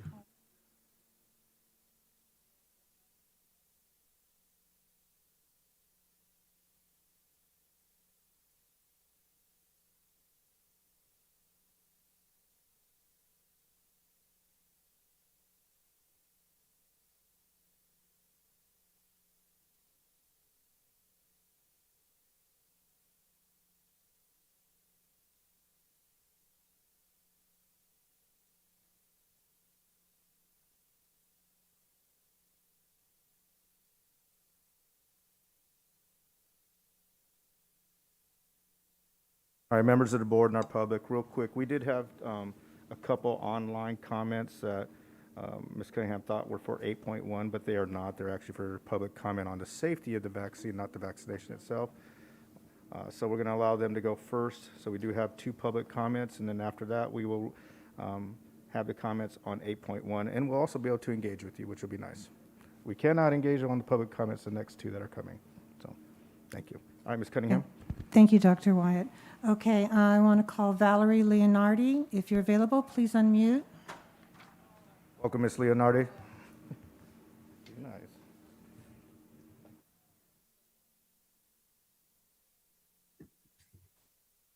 Sorry, I couldn't click unmute.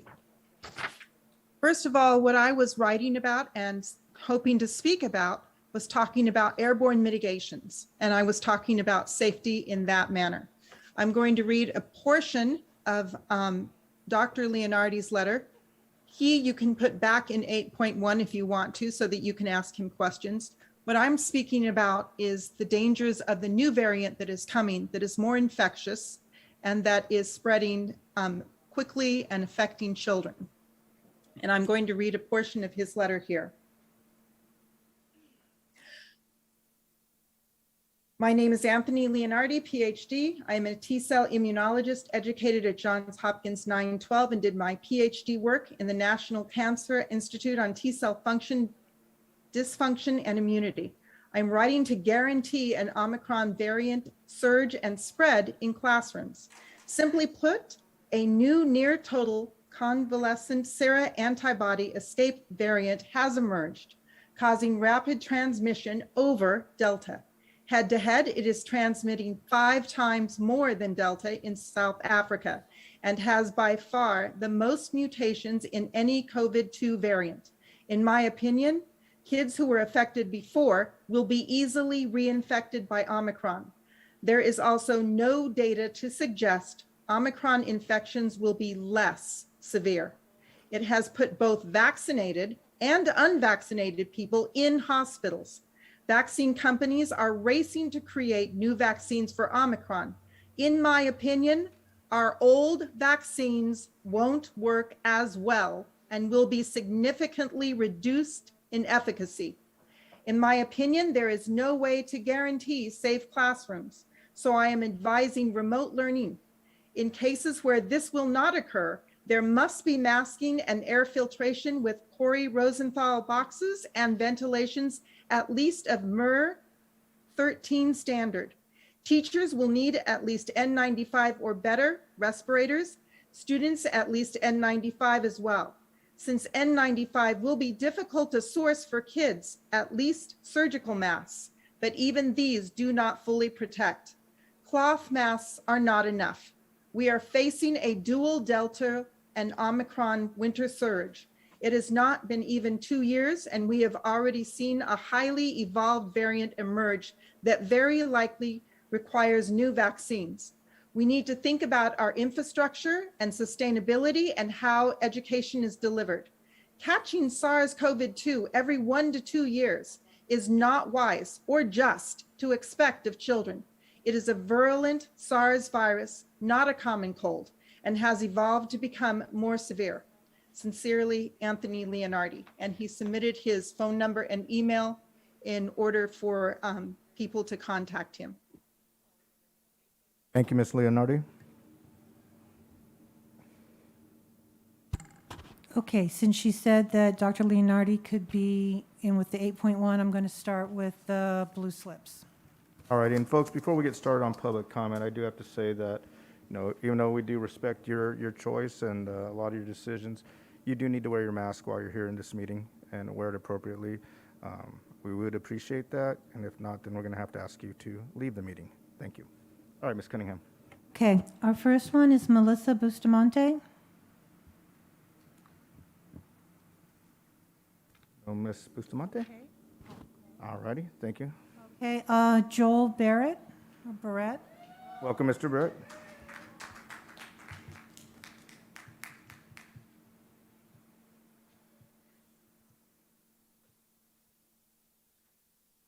How y'all doing tonight?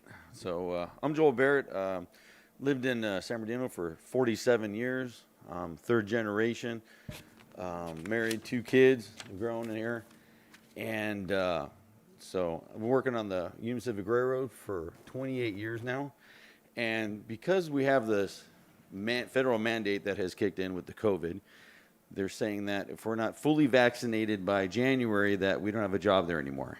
And our choice is either to get the vaccination and work there, or don't get it and don't work there. So we've had a fellow member of ours, engineer of ours, who got the vaccination and he ended up getting extremely sick. He spent over 3 months in the hospital.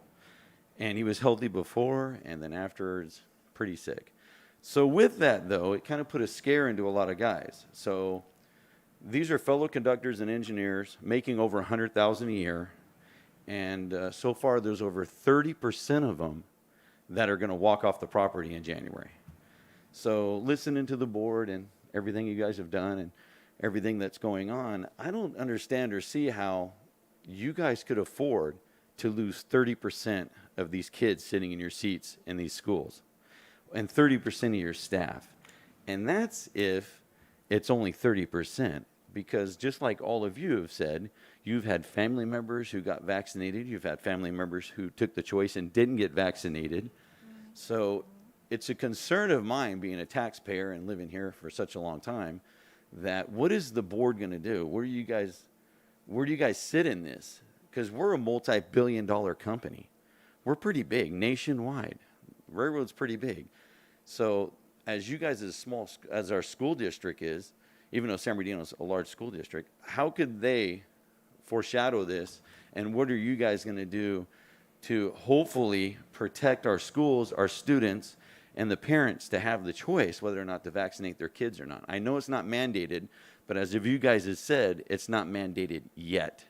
So if they do push it and they do push the mandate, how are you guys going to deal with this, and how are you guys going to protect the parents and then the students and their choices whether or not to get vaccinated or not, so you don't lose all those students?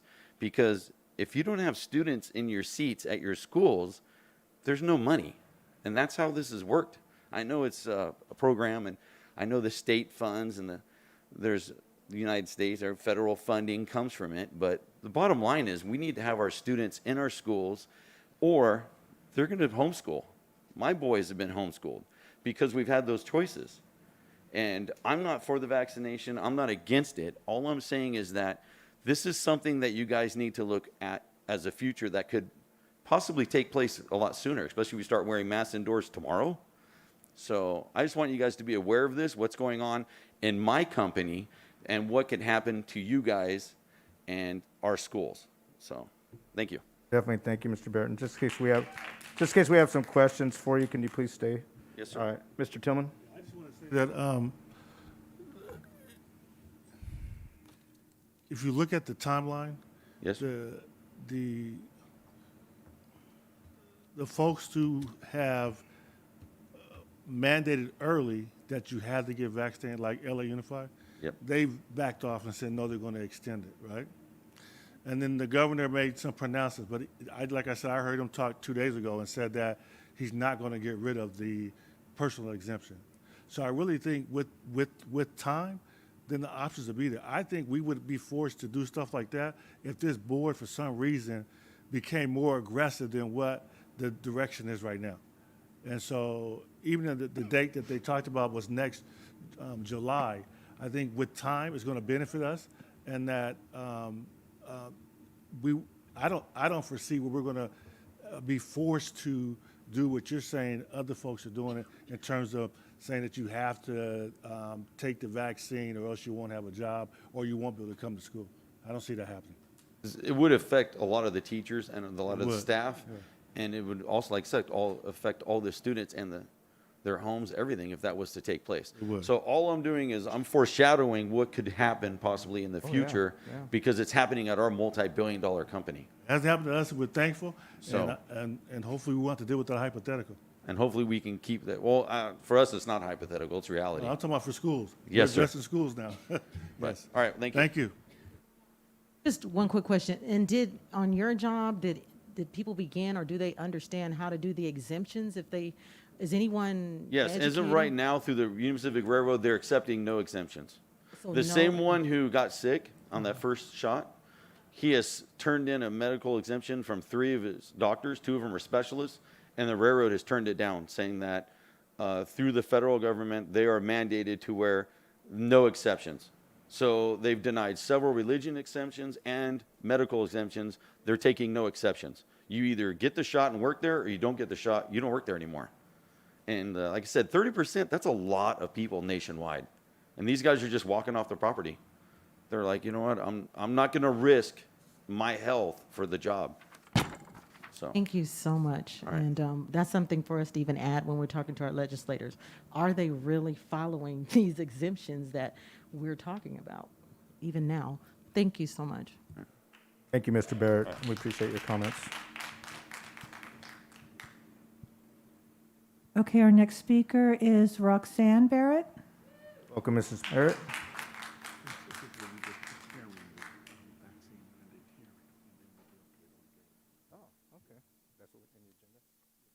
Welcome, Mrs. Barrett. Hi, thank you for having me. Can I take? Yes, Okay. you may. Hi, my name's Roxanne Barrett. I come in support of all who are concerned for being mandated. I've been a teacher in Fontana Unified School District for 7 years, and then came home to homeschool my children for more than 12 years. As I've been contemplating going back to teaching, I will not return if I'm mandated to get the shot. And here's a few reasons why. I left the public school system as it failed my special needs child whom I believe had a vaccine injury that caused his disability. My child could not be taken care of by the school system nor protect him from his bullies. There was too much class overload, and he was getting his needs minimally met. So as a parent, I reserved my rights to choose what's best for my child and brought him home to school. This is an example of a parent's right who knows what's best for their child and their needs. He is now 21, drives, has a job, and goes to college. No district or government should ever be able to dictate what's right for our children and their health or future. Another reason you should consider not mandating is due to the fact that people are leaving schools and choosing to homeschool, so they won't have to give up their right to choose what's best for their child. I am on the council of a PSP homeschool called Victor Valley Desert Christian School. Our attendance has increased from 30 families to 75 within this year. These are families from all walks of life and have come out of school due to the fact that they don't want their rights to be taken away as parents and are able to choose what is best for their children. We no longer as a school can take any more families as we're full and are referring out to other PSP schools. Lastly, why aren't we considering antibodies as a choice of continual testing? Yes, let's please follow the science. Shots don't stop the transmission of the virus. I've witnessed countless of people in my community who have received the shots and they still were infected with the virus. Therefore, if people like me who got COVID in November 2020 of last year still have antibodies a year later, why would I even consider the shot? I've been exposed numerous times, and I have not gotten COVID again. I'm not an anti-vaxxer, but I do want to choose what's best for my family and teach them to be able to make wise, scientific decisions based off truth, not based off of fear or false information. I highly recommend you choose not to mandate, or you will be seeing a lot of families leaving your schools, and in the end, your district will lose funding for forcing parents to choose. People's children and jobs should not be forced. It should be a right. I was able to make a choice for my son's future and will always fight for the rights of parents and teachers to choose for themselves. Thank you for your time. Thank you, Mrs. Barrett. No? All righty. Oh, wait, Ms. Barrett, we're wrong. I just wanted to clarify. Ms. Rosales-Medina. Thank you for sharing. Do you currently have students or do you have family members that attend our school districts, and is that something that they feel as well? Do I have students where? And here in the school district? No, not currently. Or family members that have their children in the school district? Yes. Okay. And is that also some of the same sentiments that they feel as you as well? I'm just curious. Yes, I have a lot of family members who want the choice, whether they want to choose to get it or not get it. And but those are the ones that live within our school district, right? Yes, but I'm also in San Bernardino County, Okay. as well as I've lived here, and I taught in Fontana, and my child went to Redlands School District as well, so. Okay. Okay, thank you for sharing. Thank you. Righty, thank you. Okay, our next speaker is Andrea Schindler. Welcome, Ms. Schindler.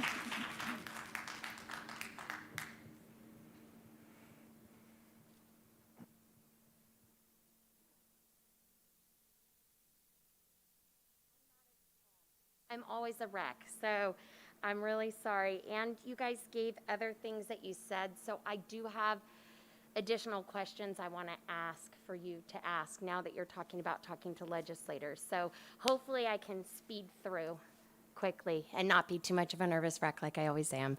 My name's Andrea Schindler. Thank you. Good evening, board members and cabinet. I'm a teacher, mother of 6. This is my 20th year of teaching. And tonight I came here with a lot of questions, too many that would take all night long. But the first question I would ask, and I hope you would ask the legislators, is why isn't the CDC and the FDA using the VAERS system the way it was intended? As stated on the VAERS system website, it says that they're supposed to be detecting new, unusual, or rare vaccine adverse events, monitor increases in known adverse events, assess the safety of newly licensed vaccines. So I'm questioning why, when they have 5 times the amount of myocardial reactions, why wouldn't we put a pause for a minute, right? When we're seeing an increase in neurological adverse reactions in adolescents, you saw parents talk last time, why wouldn't we be putting a pause instead of putting a mandate? That doesn't make sense to me. Secondly, I'm questioning why are we sending out misguided information to our county, to parents through the county and through our healthcare providers. I got an email from our county, and one of the things it says is that the vaccines for children are safe and effective. Well, I want to know what the definition of safe and effective is. I'm a mom. If you tell me that this vaccine is safe, that's telling me my child can't be injured. According, no offense, to Dr. Lombardi, if I follow his logic, he says that you can recover from myocardial conditions, right? So my children, not long haul symptoms. My children have already had COVID, so they're already doomed to have the long haul symptoms. So now I'm going to add a vaccine which could injure them, which is not going to keep them safe from COVID, so they're going to still get it again and have more long haul symptoms. And then I'm going to add a booster, and I think he said there's a pill too. And all of that is supposed to sound logical to me, and it doesn't. That sounds like a lot, and it sounds like a lot of experimentation. When they say effective, are they still talking about the fact that it creates immunity? Because as a parent, that would have been what I would have thought. But we already know it's not creating immunity. And so I'm wondering why, if this is the least affected population, if that's what the statistics have shown, why would we force that on our children? I just don't understand why. Another question I have is that the county says that this has been studied in 3,100 children. Now, we don't know if that's California or if that's the whole United States. But did you guys know that in the scientific community, that a general population study, that the scientific standard is 10%? But if we're taking the number of children in California, that would have reduced that study to 0.0009 of the sample size in California. If that 3,100 was over the whole United States, that's 0.0001 of the population. How is that a scientific study? I need help understanding the answers to these questions. I have so many more questions, more than we have time for here, but my biggest question of all is, why do we think that politicians and pharmaceutical companies should be driving our medical decisions? It's my firm belief that all medical decisions should be made with ethical doctors who are providing clear, honest information. And just so you guys know, I'm not an anti-vaxxer. I actually thought that I would have been vaccinated by the time that the school year started because I was going to be around my students. One thing I wanted to do first was to be able to donate my COVID plasma. That was a life-saving tool that saved my husband's best friend's life.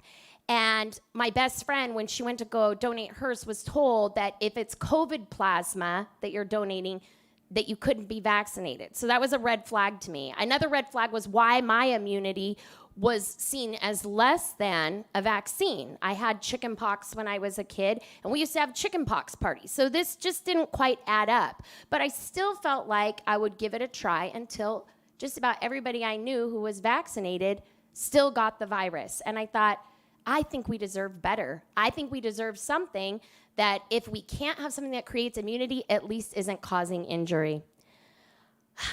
The most disheartening thing about coming back to school this year was after an incredibly emotionally stressful year, finding that our governor was instituting and proposing mandates that have drawn lines of division and dissent at a time when we desperately needed reunification and healing. In our past 2 board meetings, I've read language to you where you guys stood up against these, but it was laws then, right, to protect our students. If you even have one small doubt or question, I ask that you please write a resolution in opposition to the mandate. That one small doubt or question may be one student, and one student when it comes to vaccine injury is just too many. Thank you. And I have 16 seconds. I don't know if I could pull this out, but No, I you're actually have. actually over, Ms. Am I over 16 seconds? You're over, but thank you. Can I? Do you mind if I've emailed you? I'm sorry. I'm your pest, but I didn't know that you would be willing to take questions to the legislators, and I have a list.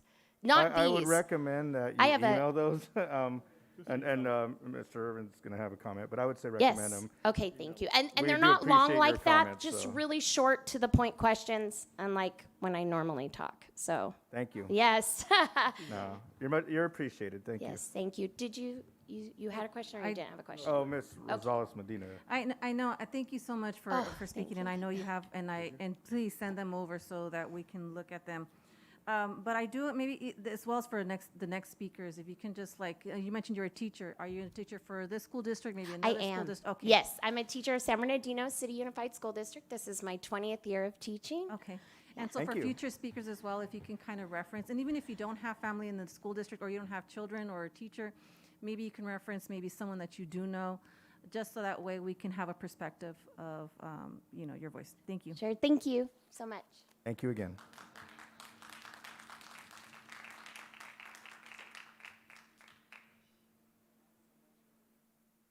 Okay, our next speaker is P.J. Baker. Welcome, Ms. Baker. Hello, thank you so much. I don't know where I'm going. Hi, thank you so much for hearing me tonight. And I forgot my list of things that I wanted to talk about, so it's kind of off the cuff, so just go with it, people. And I am a teacher here in San Bernardino. I've been here 20 plus years. I'm not sure how many over 20, but I know it's more than 20. I am not an anti-vaxxer. However, I cannot vax. I have severe anaphylaxis. I not only have severe anaphylaxis, I've got 2 kids in my class that also have severe anaphylaxis. And this is something that really, really needs to be discussed. Because, as you know, if you have gotten the vaccine, you have to sign that you have never, ever had an anaphylactic reaction. Well, I can tell you right now, my daughter, God bless her, she is 26 and she travels like a maniac.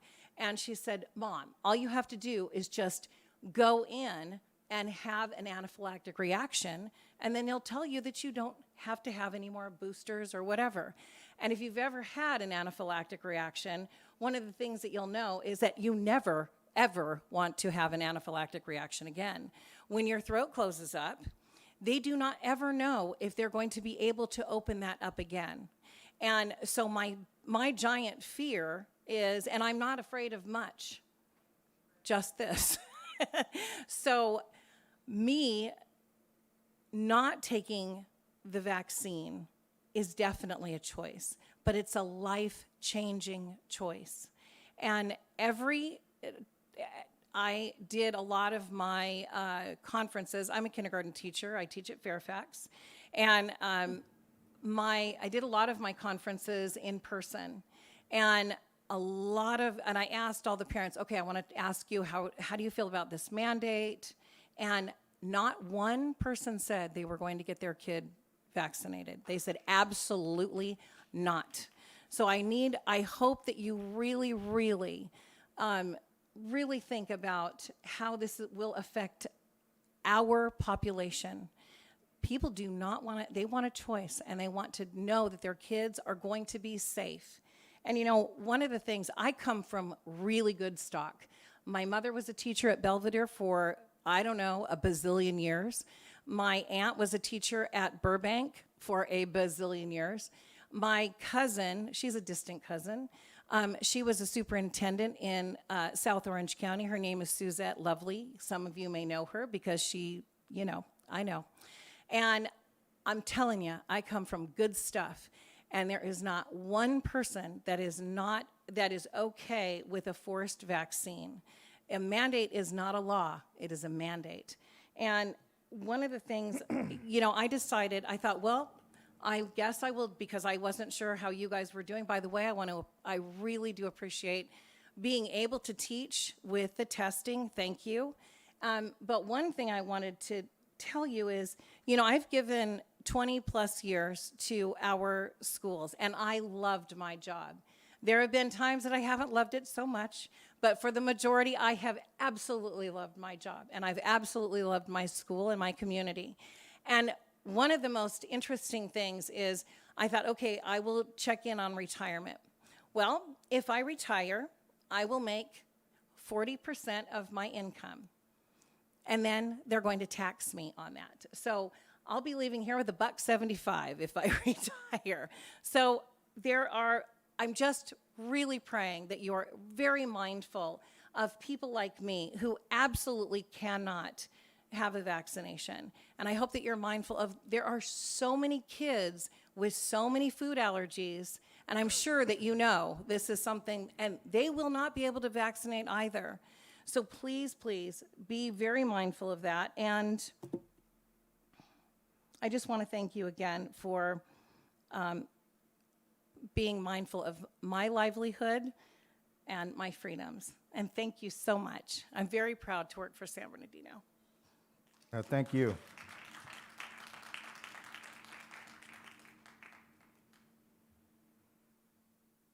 Okay, our next speaker is Mrs. Negretti. Welcome, Ms. Negretti.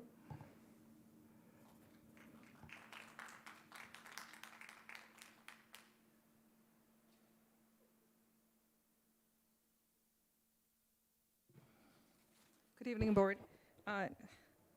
Before I start with what I want to share, I just want to make sure that since you have discussed that you do have a conversation with the legislators, the same way that you said, well, we didn't do what other districts did. You didn't jump right into putting a mandate. Other districts have already made a decision that says, we're not going to mandate. We're not going to wait until make that decision in coming July. We're going to make that decision now, which is what I thought this was agendized for, to make a decision now and not try to delay this until later. Did you want to? And for me, that's easy. It's easy for me to give you an answer. By our reaction, you can tell it's not a political thing. We're not coming down on the side of one group or another. But see, yours may not be. Let me just finish. So we're dealing with the reality. Now, in normal times, whatever the state tells us to do, that's what we do. And that's the way we hope to continue. But I can guarantee this, the teacher that got up stated clearly what her medical condition was. If she were to come to us and say that something happened at the state level that's going to force her and tell her that she can't get an exemption, then the board would do a resolution saying, you guys are crazy for saying that a person would have to risk their life. I would like to think that at the state level, they're more sensible than that. And so far, they have been, because we haven't been forced to tell this teacher that she has to take the vaccine in order to work here or for those kids. So, I really do trust that because I've read online, there is a medical exemption, there's a personal exemption. I heard the governor say 2 days ago on TV, and they were talking about the LA Unified decisions. And he said, I'm going to lean towards personal exemptions. So as long as we're in compliance with the state, that's even better. So we hope to continue that way. Okay, but I still stand firm that I believe there should be a solid decision made tonight and not just push it back. Because this almost seems like we're going to be lingering on.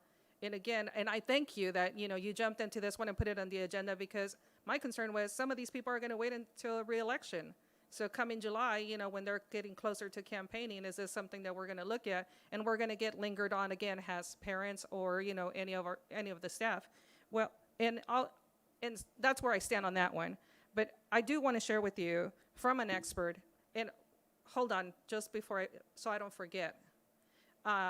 You were quick, Medina, to ask one of the speakers, do they have a family member? Do they live here? But not once have you questioned the mom from that doctor that likes to call in. It's like every single time, and I don't know whether he's getting paid or not. I haven't looked into it, but he has called. You've had other people that like to call in. Flores has been very supportive of anonymous phone calls. Nobody questions them, so we don't know whether they live here or not, and I just don't see why someone who's coming and being supportive of freedom of choice is now being questioned about whether or not they have someone here. You made it specific. You haven't done it before, so why now? No, I'll move forward with what I want to share, though.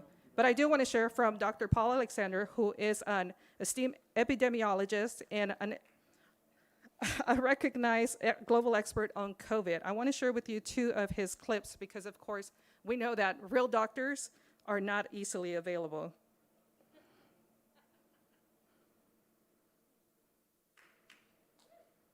There has been no evidence in the past and no evidence today as we sit here that shows that children are at any increased risk for this virus to the extent that you could keep schools closed or that you could impose this vaccine on them. These vaccines is all risk, no benefit. Absolutely no opportunity for benefit and only the potential for harm. And I am one of them out there arguing no child should be given these vaccines under no condition. No one, no CDC official, not Rochelle Walensky, not Fauci from NIAID, not Francis Collins from NIH, no one, no television medical. Can you hear him? I see some concern there. Can you hear him? It was a little bit hard for me, Ms. Grady, but Too I'm also clear. hard of hearing, so. Okay. Yeah. So it's not your fault. I'll play you the next one.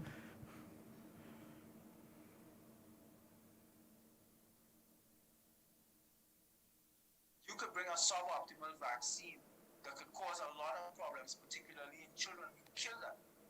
So the question is, in this particular case, when we know the data shows that the risk of survival in children is almost 100%, why bring a vaccine that is presently showing us that it is failing in adults and older persons? Why bring it to children? Why? I mean, I can see there's no credible reason, and I'll end by saying this. Patel et al.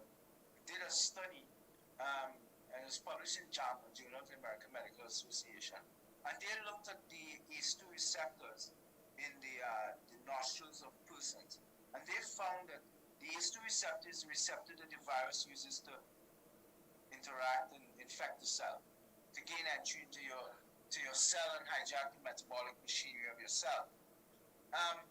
They found that in the nostrils of children, the ACE2 receptor has limited expression. I hope you caught most of it, and it's just about not vaccinating in that there is really no benefit. But I'll close with this. And, I don't know whether I have the time or not, but I'll close with this. If your political affiliation is what motivates your decisions, you no longer represent the children nor the families that you were elected to, so you should probably no longer hold a seat on this board. Thank you, Ms. Negretti. I'm sorry, we do have a couple comments, and they may be our clarifying questions, excuse me. We'll start with Ms. Abigail Rosales Medina and then Dr. Flores. Oh, yes, thank you for your presentation. And I just wanted to clarify for those, you don't have to mention it. It was just for me personally. And since we are in the environment of, as agendized, it's just easier for me to ask, but you don't have to. So for those that come up, you don't have to. It helps for me personally, just so I can, because you're a teacher, it kind of makes a more direct connection, but you don't have to. It was just more of a suggestion. Thank you, Ms. Rosales Medina. Dr. Flores? Thank you, Mr. Negrete. I just want to clarify for you that Dr. Leonardi went through our school system and graduated from a Royal High, and he is homegrown, and his mother has been a teacher in San Bernardino Unified for over 25 years. What is his concern now? I mean, it was the same concern with her, why is she here talking? So does he have any children here? Does he still live here? I can't respond to that. But no one asked him that. Thank you. Thank you, Dr. Flores. Thank you again, Ms. Negretti.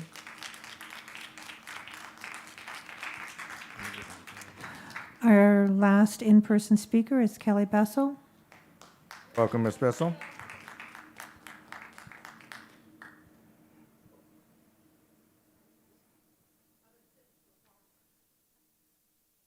Thank you for being patient.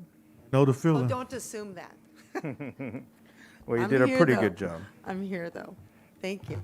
Well, this is going out the door because you guys have helped me feel a lot better than I was this evening. Okay. I have a couple things. And Andrea Schindler has not given me permission to say this, but I just want you to understand the caliber of people that are coming here tonight. Andrea started working years ago with Chris Biffle. And when he established the whole brain teaching, she took his concepts to kindergarten and established the whole brain teaching for the whole kindergarten through, I don't know, up through third grade. She goes around and does national conferences in the whole brain teaching. She's a phenomenal teacher, and it is an absolute act of God's mercy and favor on me that I get to teach in the classroom right next to her, and that she's my partner teacher. So she comes up here and she's like, "Oh, I'm so nervous," and I'm like, "Girl, they don't even know who you are." She's a phenomenal thinker. She's a phenomenal person, and so that's just my shout out for her, because you know, I just felt like I wanted you people to know. I also want you to know that I also have anaphylaxis, and I don't want to take the vaccine because of that. It's just not good. There are so many reasons. I don't know what it's going to do to my body, and the fact that I have that fear means that I absolutely should have that choice. And right now, I'm my own sole support. I'm also supporting my daughter and her husband and the 2 kids. And life would be absolutely devastating if I had to lose my income because of a mandate that I feel is bullying me. You know, this is an anti-bullying district. We don't like bullies here. But when this kind of a thing happens and it forces me into this cataclysmic decision of, well, I got to keep my job or I got to risk my health. That should never, ever, ever happen. And I'm grateful and I'm enheartened to hear that same idea coming out of you, because you're my employers. And if I can't go to you with my concerns about my job, then I have no place else to go. You know, I know that you guys don't hold my future. I know that the Lord holds my future, and he knows what it is. But I don't always know what it is, and it puts me in a scary position, you know. So I'm grateful. Thank you for making hope happen here tonight with this one. I'm grateful. I don't, like you, I don't know what is going to be happening in my future, but I know who holds my future, and I trust and believe with my whole heart that those of you who are believers on this are going to press into the very presence of God and hear from him. I don't know the difference between a law and a mandate, and it's my understanding that a mandate is not a law unless it's under certain conditions. Probably a little clarification from that would be helpful. But I'm 60 years old. I didn't even become a teacher until I was already midlife. You know, it was my midlife crisis. I decided to become a teacher. So I don't have anywhere to go from here. I don't have anywhere to go from here. I don't have anywhere I want to go from here. I love my students. I love my school. I love my co-teacher. And I'm very grateful to be here. I'm very grateful to hear these kinds of comments coming from this board.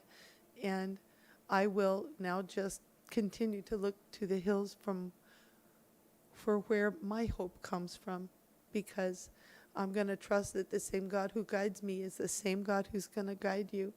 And we'll go through this together. Thank you so much. Thank you, Ms. Bissell, and thank you for your service to our students in district as well. All righty, do we have a? And now we're going to the all right. virtual comments. I will call Dr. Leonardi if he's available. Please unmute. Good evening. It's a pleasure to speak to the board and everybody else. Yeah, so my background, I'm from San Bernardino City. I went to Ramon Alessandro, then Richardson, then Arroyo Valley. And part of the reason I speak with you guys was because, you know, I feel like I know a little bit about the virus, and I know a little bit about immunology because I went on, because I got the San Bernardino City Unified School District scholarship that you guys had, and I was able to go to Johns Hopkins with that. And, you know, and then from there, I got another degree at Hopkins, and then I went on and did a PhD. And then, you know, and now I'm doing a public health degree. So and I always wanted, you know, to help out San Bernardino. But my allegiance is not towards any vaccine or any pill or anything. It's towards the people in the school district. So I tell you guys how it is. My opinion is that, yeah, you know, people are getting the vaccine. They're also getting infected. The vaccine isn't perfect. And it's, you know, at this point, in my opinion, people are going to need things like masks and cleaning the air. And last time I spoke with you guys, I said this was not going to end, and it was going to come back every year, and it was just going to keep hammering us. And part of that is because it's a coronavirus, and coronaviruses are known to do this sort of thing and infect and reinfect. So people are comparing it to chickenpox. Well, with chickenpox, you get it once, and then you don't really get it again unless you get shingles. With the common cold and coronaviruses, you can get them every year. You can get them quite frequently. And unfortunately, this is a coronavirus, and it's a pretty bad one. So I told you guys it was going to get worse and things were going to change and it would come back. And now we have Omicron. And I mentioned to you guys that we were going to end up having to take pills or something for this, because it's going to escape the vaccines. And now it's true. It's part of the strategy is now to try to find pills that are going to deal with this. So I leave you all with the hope that we do something about this in terms of cleaning the air and having ways that people don't catch it, like maybe wearing masks for the people that can, to get a booster, because even though it's mutated a lot to escape the vaccines a lot, a booster will work for some period of time in after you get it. So I really hope that you guys stay safe and have a good holiday. And I hope that, you know, because of what I've shared with you about the problems that this virus can cause, especially in the brain, that you try not to catch it, and try not to catch it the second time, because Omicron now doesn't really care if you've had it once before, because it's changed, it's evolved. So thank you very much. Thank you, Dr. Leonardi. Ms. Cunningham? Okay, Melissa Renee, if you're available, please unmute. Welcome, Ms. Renee, if you're here. Hi, yes, I'm here. Can you see me? Can you hear me? Yes, we can. Okay. Well, yeah, so my speech has definitely changed a little bit too. And first off, I guess I really do want to thank you for the peace of mind and for sharing your thoughts, and also for your transparency, because it was extremely refreshing. And I guess I should introduce myself. So I've spoken before the board before. I'm a mother of 3 within the district. I have a kindergartner, I have a 5th grader, and then I have an 8th grader. And so, you know, my concern is that, you know, I was really researching homeschooling options and figuring out how I was going to pull them out, because there's absolutely no way I'm vaccinating my children. And so, of course, I was extremely motivated to come before the board and talk to you guys. And it's given me a lot of peace of mind. And really, frankly, you know, just really kind of shed some light on your home lives. You know, you guys are real people. You have real concerns. You have family members that are not vaccinated. And you're definitely right. The perception is when we see see you guys up there. Sometimes it might seem a little bit like we just don't know what you're thinking. We have no idea if you guys are sympathetic or not. And so, I really want to thank you for the peace of mind, but I do want to share some information. So something I've recently read is that the CDC actually just announced that 80% of Omicron variant patients are vaccinated. And that's something that I had from the CDC website. So I know Dr. Leonardi was just commenting on that, so I thought I would throw that in there. But I definitely want to share some information with you guys as far as information that you guys can actually look at for yourselves, because I think one of the bigger issues is that we talk a lot. And there's really no way for you guys to verify what anyone's talking about. But there is a website if you guys want to either open your phones or write this down, where you can go to and you can actually research. There's a ton of data on this website. It's called www.doctorsandscientistsdeclaration.org. doctorsandscientistsdeclaration.org. And the site is a consensus and a declaration signed by physicians and medical scientists. And it's like medical studies, it's data, and it's evidence showing that healthy children should not be subject to forced vaccination. It's all evidence-based, and they've come to several conclusions. And, the first is that the danger from COVID is negligible. Children are not really at risk for COVID. They're not an at-risk group. Long-term safety of the current COVID vaccines in children cannot be determined. Children risk severe adverse events from receiving the vaccine, including permanent physical damage to the heart, brain, immune, and reproductive systems. And then healthy unvaccinated children are critical to achieving herd immunity due to natural immunity being the most protective and longest lasting solution against the disease. So I would ask that you guys would consider visiting this website and researching these points for yourselves, because this is a lot of where we're getting the information. These doctors make a lot of the same points that you hear us talking about. And you guys deserve to be able to read that for yourself and be able to research. And then next, I'd like to say that there are several questions that I would really want to ask you guys to ask Newsom and your legislators. And I know that these are unprecedented times, but you guys are not alone. We stand with you. And I appreciate you guys standing with us, probably more than you know. But I'd like to go over several questions because I really liked what you said about going to the legislators. I think that's really smart. I do think that the tide is turning. Newsom did just make a statement advising LAUSD to accommodate the 35,000 unvaccinated students, and that's very hopeful. But I do think that we have to make a strong push.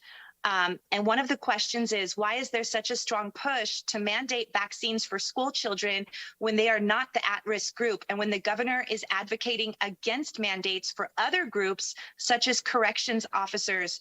And I think it's a little funny that a union of corrections officers, he's in court trying to argue that they shouldn't be vaccinated, but he's trying to vaccinate my 5-year-old. I have a real problem with that.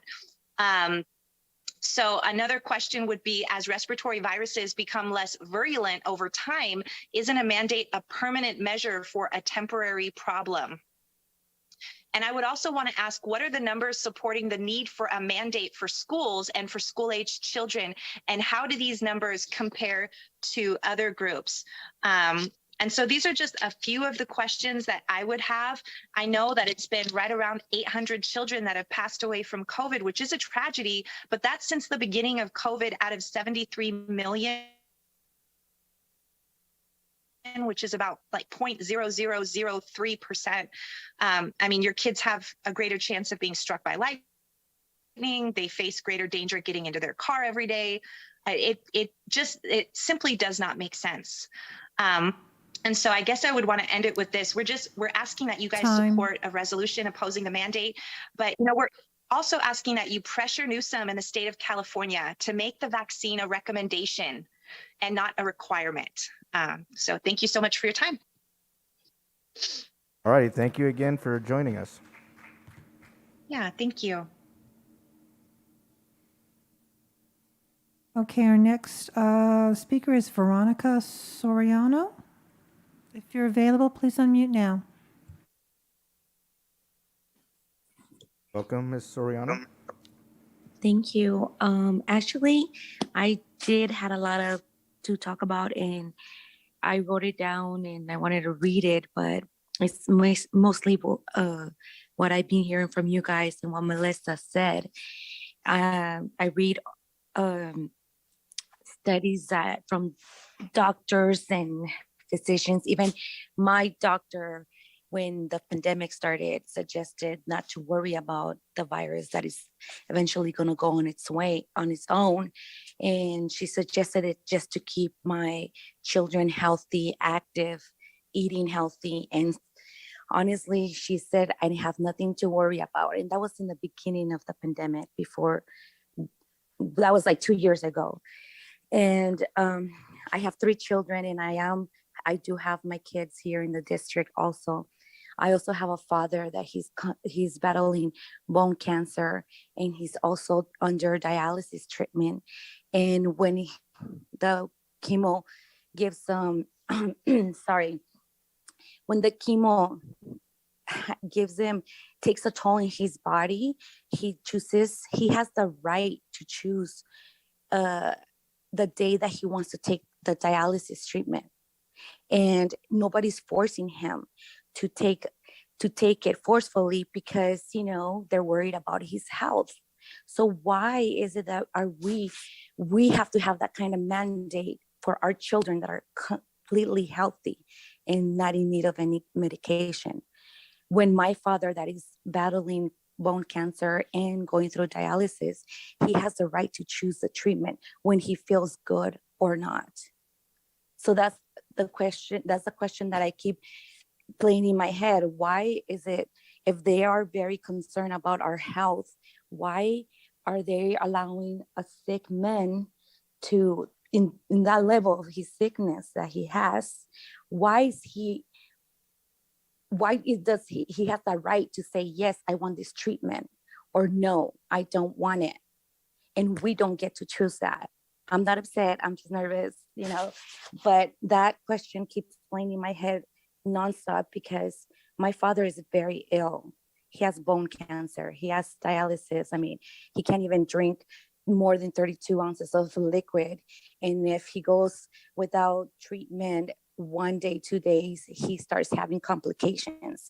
But yet they let him choose the treatment if he wants it or not. They're not forcing it for him because they're worried about his health issues. But us with healthy children, they want to force something that we don't even know what is made out of. What are they made out of, and what are the long-term consequences that my children might have to face for taking a vaccine that is new? So thank you so much for you guys sharing your testimonies, and I feel so much at peace knowing that you guys are there and you guys are giving us, you're supporting us in our doubts that we have against this COVID vaccine mandate. I appreciate that, and thank you for hearing me out. That's all I have to say. All right, thank you, Ms. Soriano again. Our next speaker is Veronica Says. If you're available, please unmute.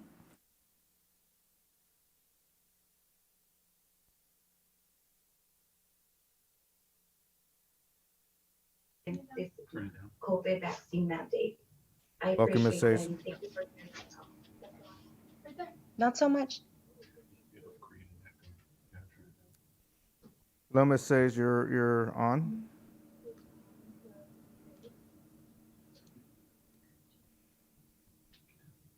Good evening. Can you hear me? Yes, we can. Welcome. Thank you. First of all, thank you very much for allowing me to speak again tonight with you guys. I couldn't make it. I'm a bit ill, but I felt it was important to be here, at least zooming in. I would just like to read something to you guys really quick regarding informed consent.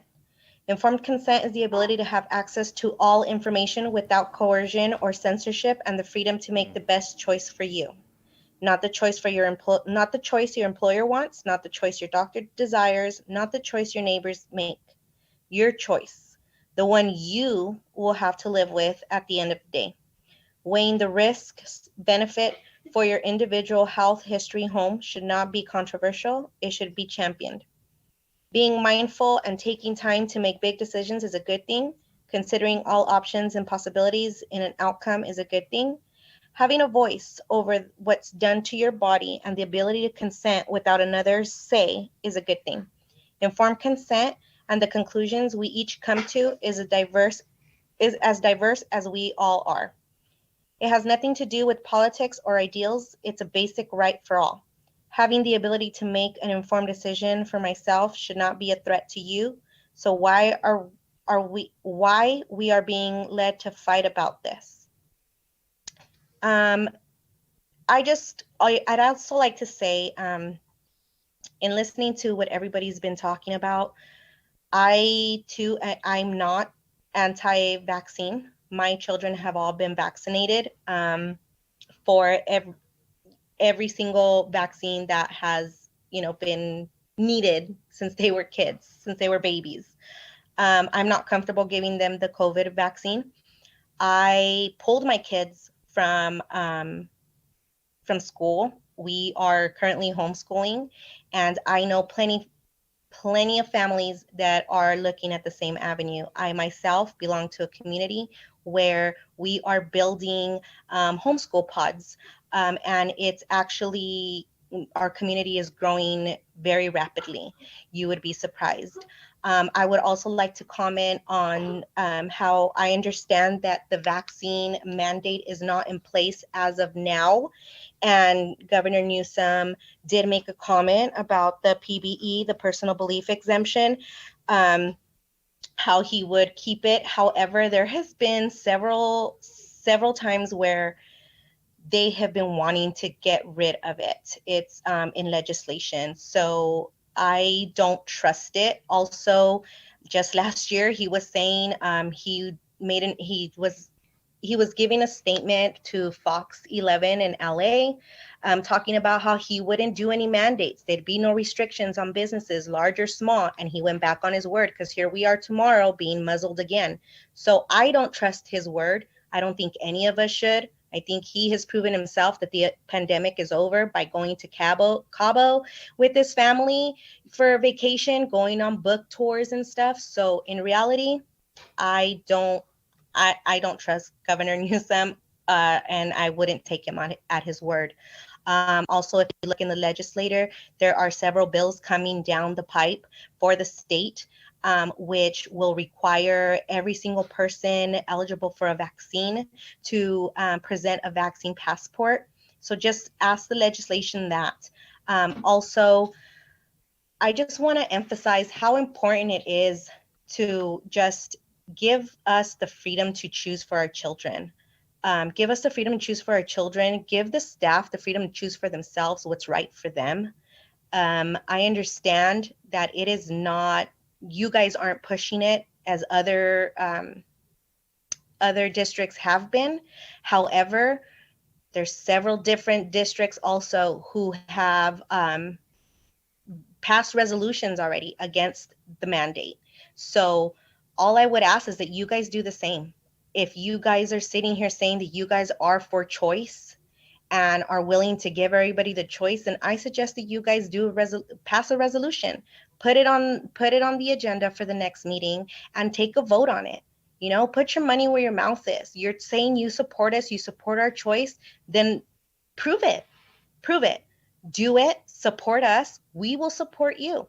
And if you are going to have the opportunity to speak to the legislator, which you do, as you say, every Monday, let us be involved. I mean, call a meeting for us if that's really what you want to do. Let us be heard. I personally have gone to Sacramento myself, and I'd be willing to come and speak to them and ask them that you guys are not comfortable asking. But again, we will support you so long as you support us. And that's all we ask. That you support us, you give us a choice. Thank you. All righty, thank you, Ms. Sayers. Appreciate it.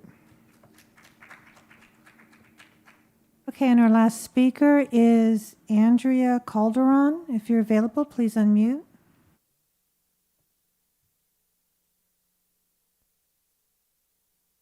Welcome, Ms. Calderon.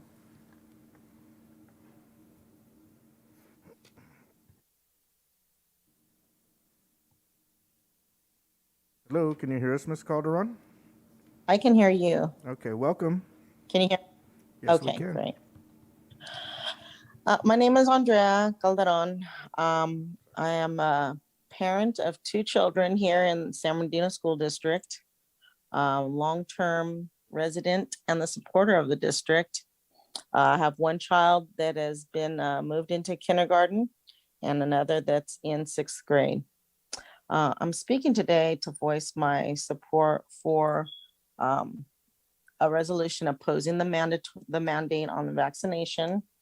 I've heard a lot of positive things tonight, a lot of pros with opposing the mandate, and I like what I'm hearing, though. I won't be happy until I hear the final law pass. But unfortunately, with the information that we're being restricted in mainstream media and social media, many people assume the vaccinations are safe for our children. I myself do not want my children to be a subject of experiment. This vaccination has not been in the system long enough. The virus itself is a moving target. I'm not going to have my children be pumped with these chemicals just for a new version of the virus to appear and then need an additional. So I'm gonna be short on this one. I just I support the opposition of a mandates.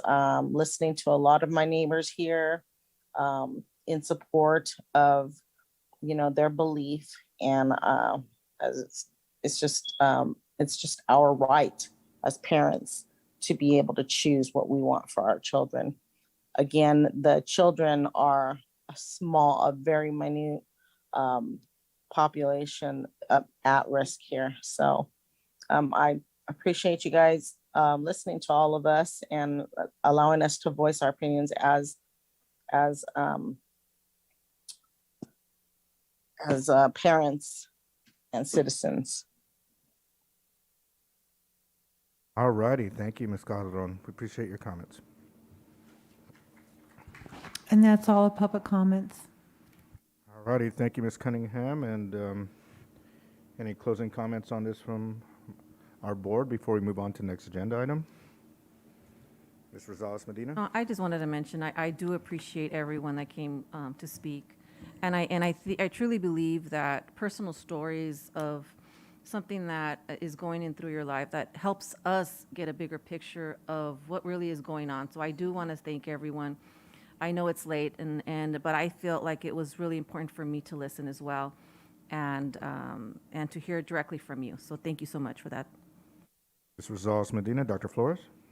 Yes, I want to thank Mr. Tillman for agendizing this, and it was important to begin the conversation and to hear from everyone, the board and our constituents, our not constituents, but our friends and people and teachers and parents.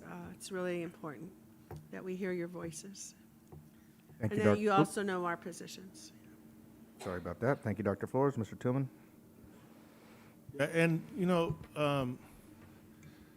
I think in the past, this board, when Mr. Urban first came to the district, I told Mr. Urban that our district staff is great at feeling the sentiment of the board and writing resolutions. And but I do want to be clear. Resolutions from district to district are different. In some districts, resolutions actually become policy or law. In our district, a resolution is just a statement of support one way or another. So I think that we could word a resolution in support of parents and employees that have concerns about the vaccine, and stating that we're going to lean towards giving people as much choice as possible, and that just as we have. And I think it's important only because a lot of times we get accused of being monsters. And I'm not a monster. I can't speak for everybody else, but I can tell you I'm not a monster.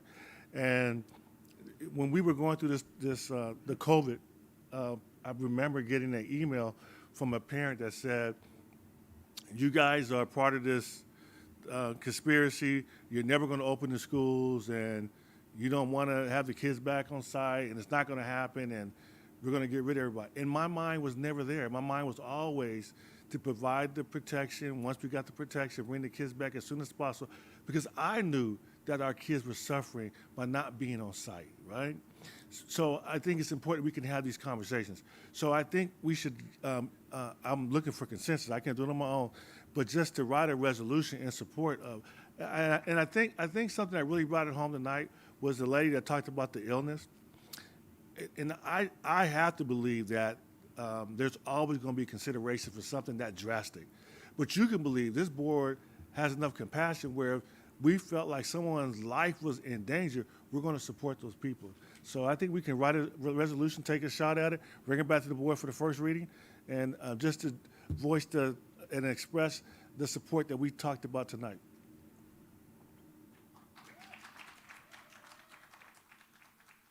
Dr. Daddy Rogers. And as I mentioned earlier, in that same conversation, they had some samplings, and I think it is important because in that case, they were up against the same thing as us.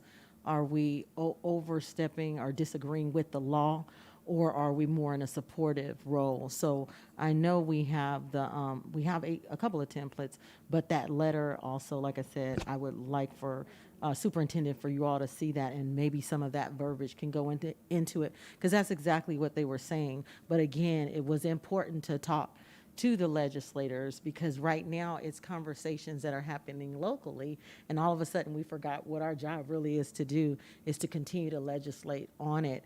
But that documentation, I think we could look at and see what it's saying. But again, being very transparent and saying that we're not trying to go up against, you know, when it comes to it, because it's attached to funding and some other things that we can create issues about. But we want to just cautious and look at what is making a statement for our community and what we're standing on that choice. So thank you. Oh, I can't turn myself off, can I? All righty, thank you, Dr. Rogers. And so we need to know if we have consensus moving forward with that. So I'm going to look for verbal consent. Ms. Ceballos? Yes, I'm okay with that. Mr. Tillman, yes. Dr. Flores? Yes. Ms. Sabigo? Yes. Dr. Rogers? And myself, yes, as well. All right, board, thank you for that engaging conversation, and thank you to our public and our community members and our teachers that are out there that have been here tonight and staying late with us. We do appreciate your voice and everything you do for our kids as well. Thank you. All righty, we will move on now to 9.1, public hearing on resolution to award California Environmental Quality Act. And I have to open a hearing on that, or? All right, we'll open the hearing. And we have quite a bit of information in there, and I'm not sure who's presenting on that, but. Probably just usually opens up and see if there's anyone who wants to speak. All right, is there any public comment on that? There are no public comments for this? All right. Dr. Daddy Rogers, did you have a comment? Be it resolved is in there. All right, let me put my glasses on. Maybe that will help. All the way in the bottom. All the way at the bottom, even better. Thank you. And I appreciate the support there. Be it resolved, the Board of Education does make certain required written findings pursuant to the California Environmental Quality Act, adopting the Mitigated Negative Declaration and Mitigation Monitoring and Reporting Program for the Sports Facilities Lighting at 6 High Schools Project, SCH number 202-1100200, approving the proposed project and delegating authority to execute a notion of determination. So moved. It's been moved by Mr. Tillman. Second. Second by Ms. Rosales Medina. Any discussion? All right, let's vote.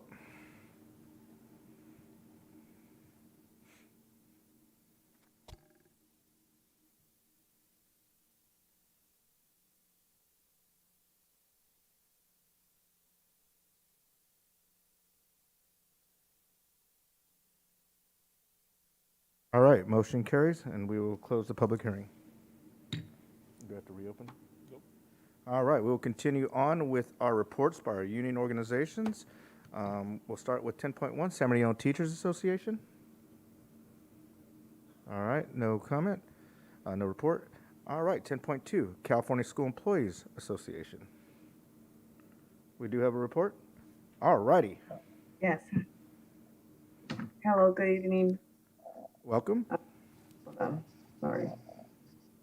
Good evening, board members, Dr. Wyatt, and Superintendent, and all the cabinet present. My name is Mr. Dali Garcia, and I'm the CSCA Secretary and CSCA 183, and I'm also the Secretary 3 for Personnel Commission Office. I would like to take this time to thank you for everything that you've been doing for our students, our classified and certificate employees. Everything that's benefiting, everything that you're doing is in excellence and unity to benefit our district and employees and students. I want to wish you all a very happy and joyous holiday season with your families and your loved ones. And we look forward to working with you with the district on upcoming items for the 2022 school year or next year. So thank you, and thank you for your time, and have a good night. Thank you, Ms. Garcia, and thank you for being patient with us. Thank you. All righty, 10.3, Communication Workers of America. All right, no report. 10.4, San Bernardino School Police Officers Association. All right, no report. Moving on to 11.0, reports and presentations. 11.1, first period interim financial report.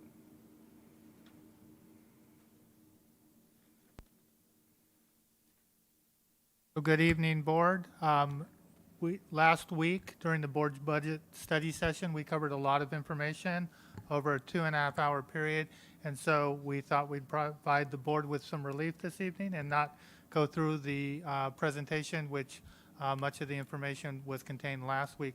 However, we did want to bring back one piece of information at Board Member Tillman's request as it relates to the state fiscal outlook and the potential estimated impacts to our district. And so I'm just taking us to this slide, which provides an overview based on the Legislative Analyst Office projection for the 2023 budget.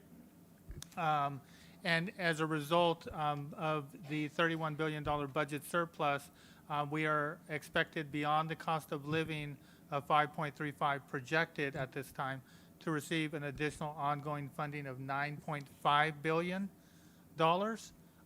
And the estimated amount that, or potential amount to our district would be between $47.5 million and $66.5 million. So if that's allocated on a per pupil basis, we take that by taking our percentage of our enrollment as a percent of the state enrollment. And then additionally for the one-time funding of $10.2 billion, that could yield a potential of $51 million to $79.6 million, again, if it's allocated on a per pupil basis to us. And then just briefly, it is important to note that while these are estimates, the ultimate methodology that is determined for distributing these funds is determined by the governor and the legislature. And that's all for the first interim report. There will be an action item, a separate action item for the board to take action on the first interim report this evening. All right, looks like Mr. Tillman. Two questions for Mr. Sullivan. The first question, does this money include, proposed money, does it include the funding if they are going to ask us to do the pre-kindergarten? So, great question. Part of the legislative analyst report are Governor Newsom during this current year budget, he launched several initiatives such as the universal TK that in this budget, this current budget cycle are underfunded. And so part of that ongoing dollars could potentially be used to fund the TK, a universal TK program. And then, just so I'm clear, if you turn to page 8, because this can get confusing sometimes. When you talk about the 2021-22 adopted budget, where we started, and you say recognizes a $40 million structural deficit projected to increase over the next 3 years, when you say that, you're not taking into account the proposed new money? That is correct. As a first interim, we are only allowed to go on the best known information now, and the governor has not proposed his budget. And I want to make pursuant. that clear because it can be confusing if you read the other slide about the new money coming and not realize that legally and statutorily, you have to just deal with it from the perspective of what's in front of us now. Absolutely. And then the second interim comes out when? Second interim, this will be, so the actual second interim budget period begins January 31st, but it would come to the board in March. So we take about a month to process and prepare the second interim. And I think it's safe to say that we'll know more about, and the concern I have is, we know money's coming. I did attend the CSBA. What I heard most of them say is that they're advocating that the money be put into the base grant without restrictions. I think I got the feeling there will be some restrictions, but it's not until that part is ironed out will we know for sure how the money can be spent, right? That's absolutely correct. All right, thank you very much. I apologize, I don't know who's next. It's Dr. Flores and Dr. Daddy Rogers. All right, Dr. Flores? Yes, I only have one question, Mr. Sullins. When exactly will we know the date, if you can? I know you told us in closed session, but I would like everybody to hear it. The date that we'll know that the governor has allocated the money. So the governor will actually make his budget proposal announcement on January 10th. However, from the proposal, there's still a lot of details to work out. So approximately the third week of January, we should have more details as to the impacts to San Bernardino City. Will that be prior to our January 18th meeting or not? Likely not. It might be later in that week Later that in we will that, find okay. out.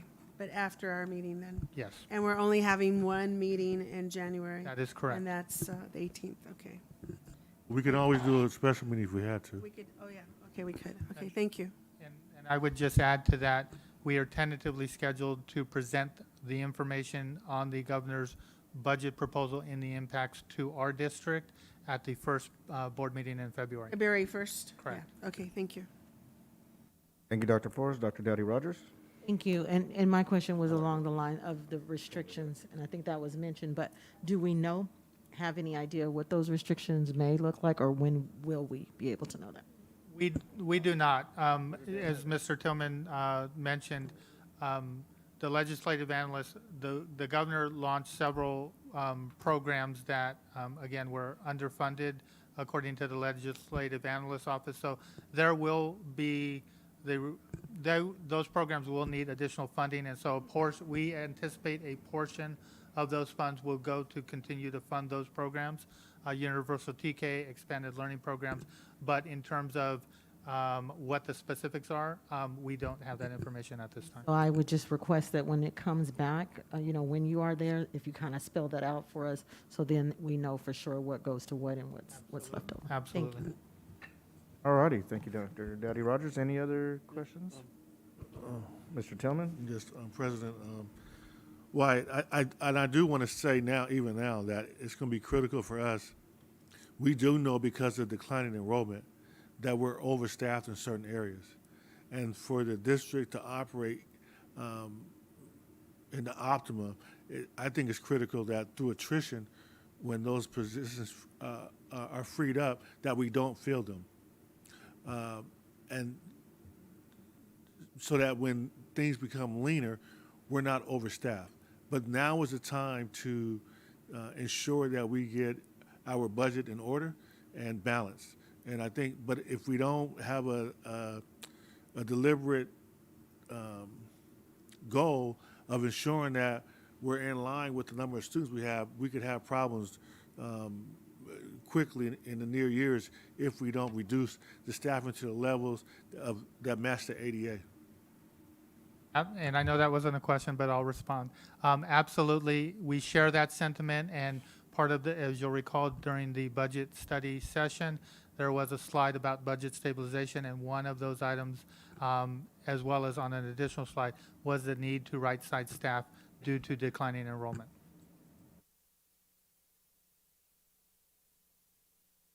All righty, I think that was it, Mr. Son. Okay, thank you very much. We'll move on at 12.1. board member comments, and I will start to our left here, Ms. Ceballos.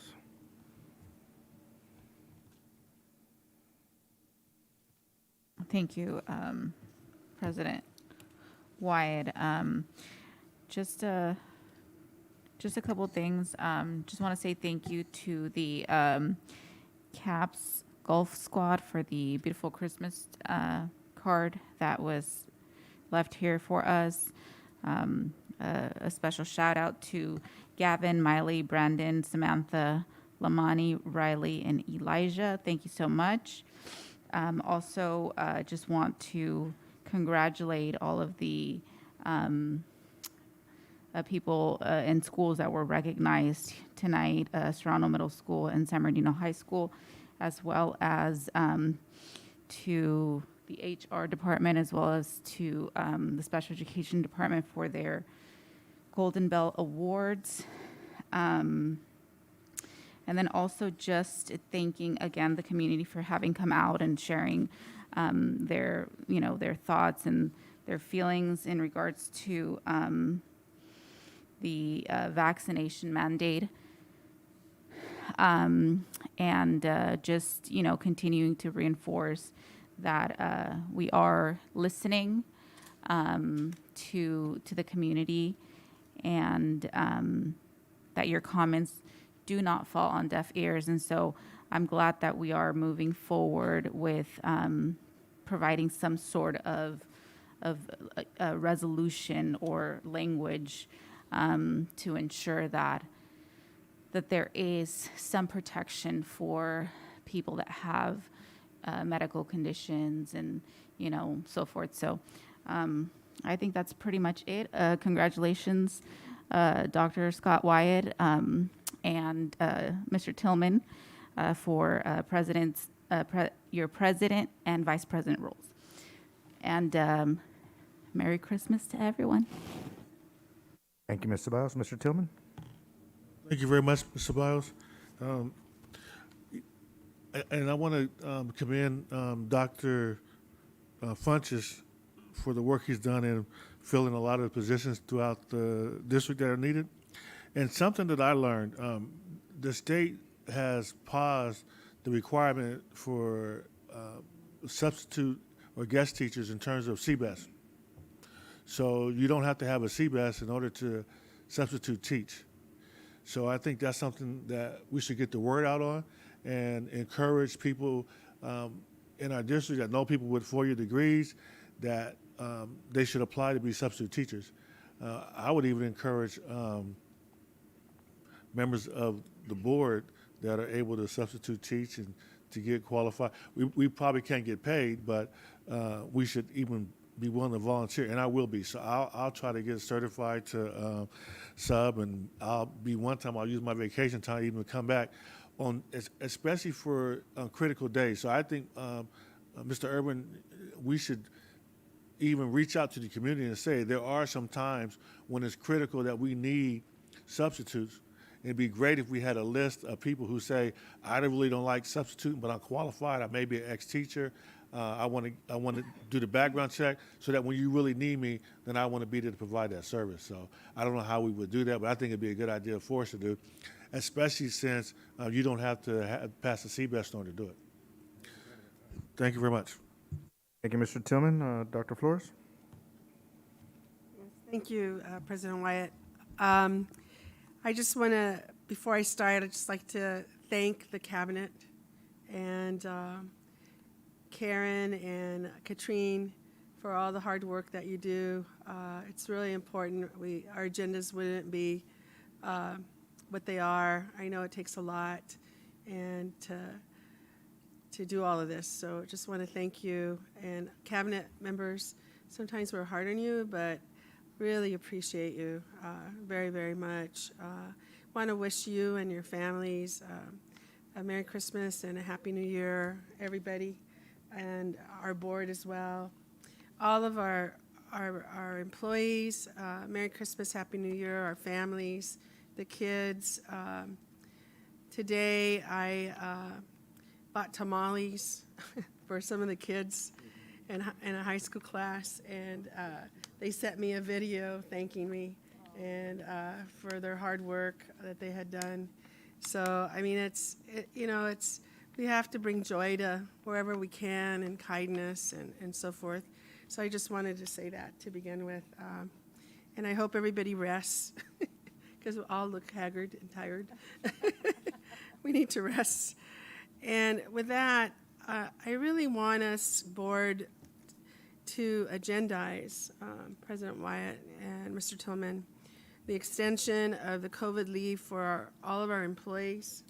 I think it's just and fair that we have the money, the ESSER 3 money, $260 million. It's not going to cost that much, but I'm sure that that will support our employees so that they don't have to use up their sick leave and then have to pay, extra. It's just, I mean, I don't think it's right. I think we should support them because we have been given that federal funds to do it. So I'm asking if we can agendize that. I would like to get consensus. So I need that, right? To support our employees. Yeah.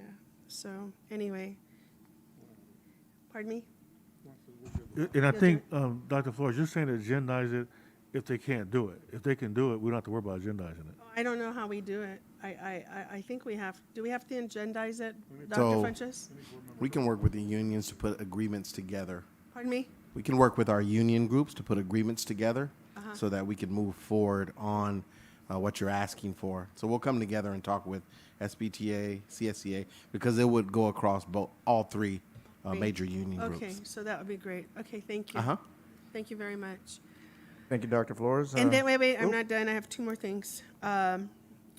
I saw the Friday update. Thank you, Mr. Irvin, for all of that. It's really important, and it's really very informative. And I did click on to get the information, and it says I have to have access. So I hope that we can clear that up.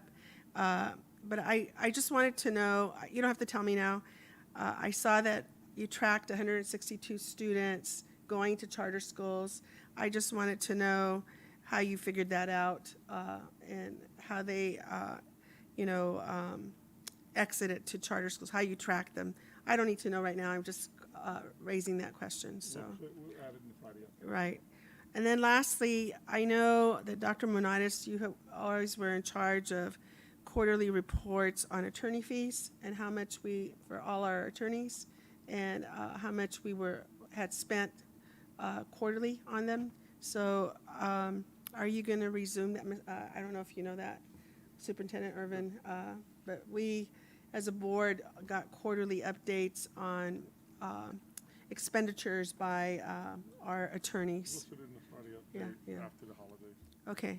Just for clarity, Dr. Flores, that was specific to our special ed settlements. That's what you're requesting? No, it was for all of the attorney fees. Oh, okay. Yeah, no, it wasn't for special ed. It was all the attorneys that we have. You always gave us a quarterly summary of the expenditures or how much we paid them. Yeah. Okay, so what I was giving prior was special ed, so you're requesting for all of them? For all of Okay, them. okay, thank you. Well, you know you have a contract with them that's not to exceed an amount. I know that there's a contract, but we just want to know, we always requested quarterly reports. Yeah. We'll look into it. Okay. Thank you. All right, thank you, Dr. Flores. Ms. Abigail Rosales, Medina. I just wanted to also wish everyone a Merry Christmas. We also have Happy Kwanzaa and Happy Chanukah as well. So I want to end with that, with the different cultures that we have within our school district. I also want to make sure that in addition to that, that we're looking at the demographics within our management, our teachers, principal, and classified. And if there can be a report created in order for us to see the demographics within the school district. I know we are increasing the amount of communities of color, employees that, within the school district, but I do want to see it kind of outlined, how many, and are we needing more in a certain area or so forth. So just wanted to have that, if you can provide that for us. And that's it. Ms. Rosales Medina, Dr. Daddy Rogers. You, President White. Oh, we're gonna have to get these fixed over here, Ms. Rosales Medina. They got a pause going on. But anyway, ditto to happy holidays to everyone. I definitely don't want to forget that. And also want to say to Superintendent Irvin and the team, I know it takes a big effort to get us out that information on the Friday updates, and we certainly appreciate that. Hopefully it gives you a little bit of time after a board meeting to gather certain things and then give it towards the end of the week versus, right away. But we appreciate that. I also wanted to just kind of put this thought on the board's mind. I had saw this prior, and now that I have a little bit more information that it's not a non-normal practice in board meetings, that we perhaps set a stop time for our board meetings. And then there's also another part of it where if you're right in the middle of some business, that you can also vote to extend 30 minutes. I saw it happen at a couple board meetings about a year ago, and I thought, I've never saw that before, but when we had our conference, I was able to get a little bit more dialogue that it happens more often than not. So just for us to consider maybe like a 10 o'clock or something like that, because that's usually when we have discovered that we get a little bit weary and we can make that decision. Also, I wanted to mention that some of you may have saw the EdSource. I think it was EdSource, one of those. They send us a lot of information, but there is some conversation around the competency-based learning, and I think that's a D and F conversation. And I know many moons before COVID, we did have some kind of conversation around that. And even in the articles, there's some controversy back and forth. We never want to water down education, but we always want to seek ways that we can support students. And we know during the COVID time, we've all gotten different calls and what happens, when they're out. So I don't know if that is something that we have to agendize or you can bring back to us, but we do need to have a discussion on that sooner than later. And then also in our workshop, I want to remind us that we also talked about putting future agenda items on our agenda so that we can, as we bring things up, we can have it put on there that these are the future agenda items that we want to talk about so that we don't forget what those are. And then I also would like to request the demographics. I think I requested this before, but the demographics on our special education. I want to look at those numbers and see where they are. And then I want to also commend the law enforcement team. I know we all probably will be getting texts, various schools, there's different things that are happening that alert and concern our parents. But I can say that each time they do call and we reach out, the investigations are already in process, or they know, or they've already been on the social media sites to try to bring some of that down. And so we appreciate that because it is a scary time when you hear those type of things, what's happening across the nation, nationwide. These things are taking place. And then I think lastly, I just want to let the community know even tonight, it happened at 8 o'clock, and I was talking to one of the city council people reached out. They're still having the community ho-ho parade, and it's going to be, I think, coming down Little Mountain tomorrow at 8 and going to Wildwood Park or something of that nature. And I did share with them that we would share that, but it's in that evening. Yeah, it's in the evening at 8 o'clock. So they probably had on their site or something, but it is at 8 o'clock. All right, and again, thank you all, and thank you again, and congratulations to President Wyatt and Vice President Tillman. Thank you. Thank you, Daddy, Dr. Daddy Rogers. And Mr. Bowser had a question. I apologize if we missed you. It's okay. I just have a clarifying question in regards to extending the, I don't know what we called it, COVID, benefits. Oh, COVID leave. Yeah, the COVID leave. Is that something that the board has decided to move forward with? Because I personally would like to maybe see, although I agree with it and I think it'd be a great, thing to look into, I would like to see what that looks like exactly laid out, as well as the financial impact that is going to have before we just, move forward with it. So I would like to see it come back to the board. You're agendizing that item. And I believe Dr. Funches was going to bring us more information back on that as well. Yeah, the next meeting in January, we'll have it agendized. Okay, perfect, I'm perfect. assuming that will include fiscal impact too. Awesome, thank you. All righty, thank you, Mr. Biles. And then I'll try to make it brief, and I absolutely agree on a stop time for our board meetings. I just don't know why we didn't talk about that like 6 years ago when I first got on the board, but no, I'm just kidding.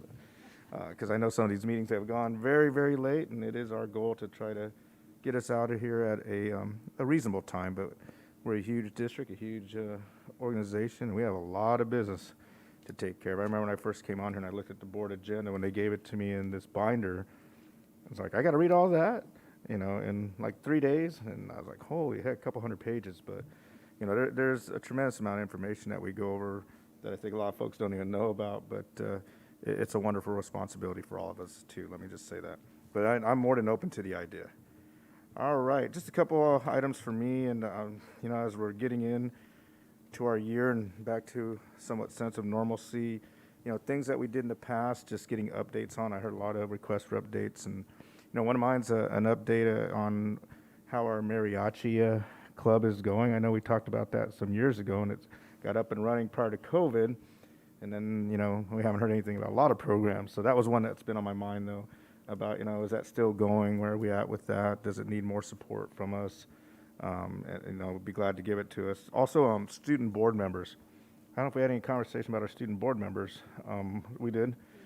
All right, and so we're looking at getting some... But there's been a lot going on. But No, it's okay. I just wanted to, bring it up because I needed a reminder to myself, and I know, we have to respect our spacing, social distancing, and, practicing, obviously, our protective gear too, all that stuff. So I didn't know if that was part of it, but would really look forward to getting our student board members back on here. Went to a nice little fundraiser for the Making Hope Happen Foundation. I think Dr. Rogers was there with me. I don't know if any of our other, Mr. Irvin was there too, and I believe some of our cabinet members as well. So, but the fun part about it was our team music workshop who performed, who did obviously an amazing job as they often do. And they played all night. I mean, they outdid me. I had to go home. I was tired. But a lot of dance and a lot of fun with them. Also want to say happy birthday to our colleague and friend, Dr. Margaret Hill, who had to leave a little bit earlier. Wasn't feeling well, but we want to make sure that she's with us and say happy birthday to her and keep her in our thoughts and prayers. But definitely happy birthday, Dr. Hill. We really do appreciate you and thank you for that toffee. I don't know if that was you or Dr. Rogers this time, but always appreciate that every year, and it's almost gone. Yeah, that was probably not going to sleep tonight, but that's okay. And just to everyone out there, obviously our employees in our community, but definitely thank you to our employees. This has been a super challenging year. Our cabinet, Mr. Irvin, I know it's been a tough year, challenging year for you as well. Yeah, and so I know we're all looking forward to our winter break. I know I am. So we could all get some rest. Please stay safe out there. We had a lot of conversation today about COVID, and it is very real, as we all know, whether you're vaccinated or not.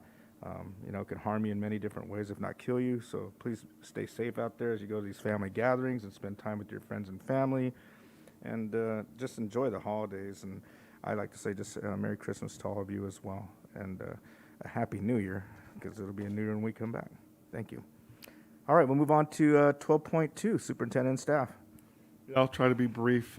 First of all, the California Department of Ed hosted a regional online forum, and on the, to help shape the implementation of the Community Schools Partnership Program. And Ginger Ontiveros, our Chief Communication and Community Engagement Officer, was one of the 4 panelists. So I'm talking about the Community Schools model. So that went very well. Secondly, tomorrow the Helpful Honda people has chosen North Park Elementary School to be the recipient of a generous donation of PE equipment. And so this is going to be covered by the media, and so we're pretty excited about that, and that'll be taking place tomorrow.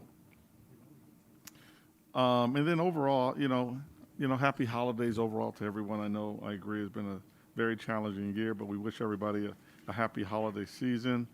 And as we come to the close of the first semester, I think, we got a lot to be proud of. There's a lot of moving parts.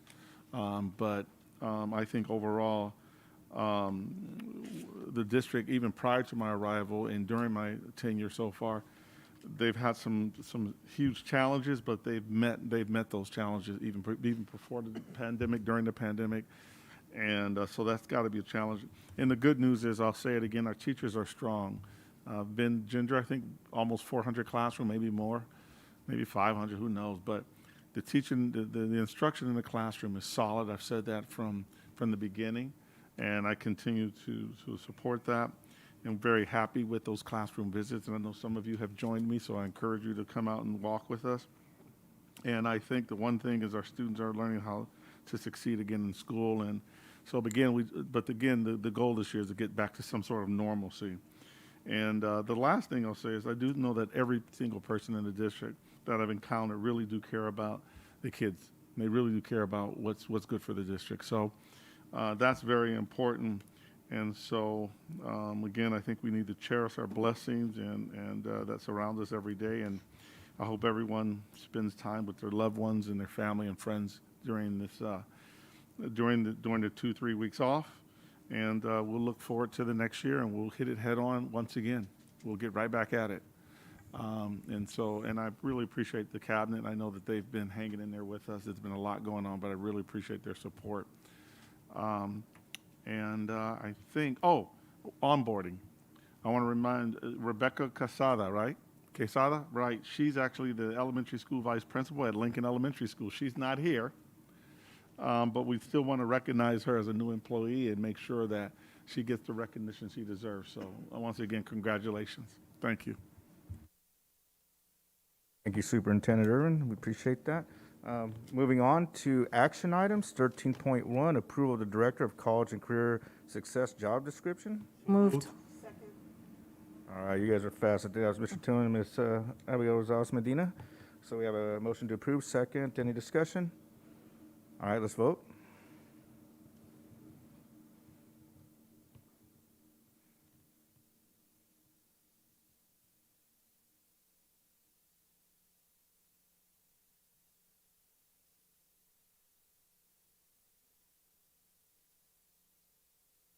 All right, motion carries. 13.2, approve the Human Resource Director classified job description.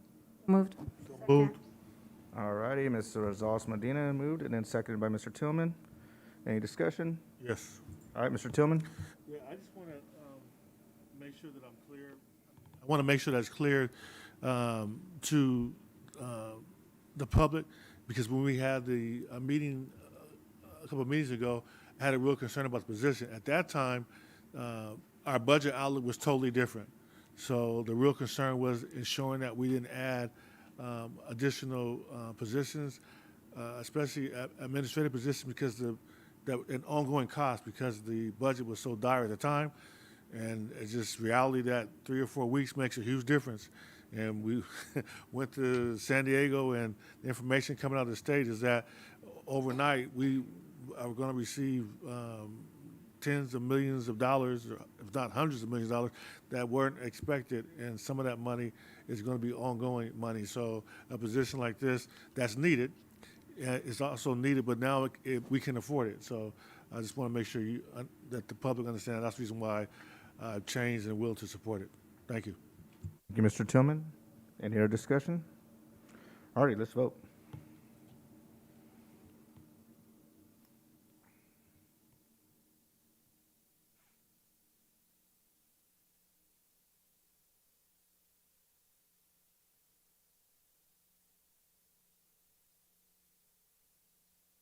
All right, motion carries. 13.3, approve of the STEAM Director job description.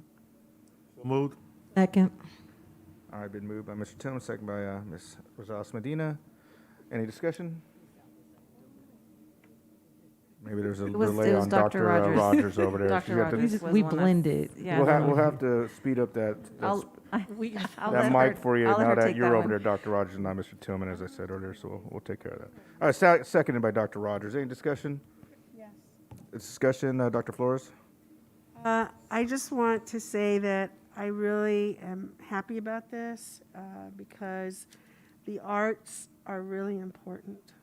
The visual and performing arts are important in our children's growth and joy and so forth. And this board has always supported the arts. And now, hopefully, with this new money, we can even support it even more, because we never got rid of performing arts, our music. We always kept it.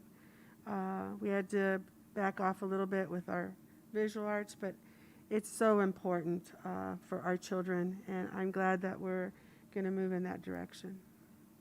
Thank you, Dr. Flores, and I couldn't agree with you more. I happen to watch a band that I think, and I did mention in my board comments earlier, that some of our ROTC students from Royal Valley was in during the week in my hometown, and I saw one of their bands, and I was like, oh my gosh, their band is huge.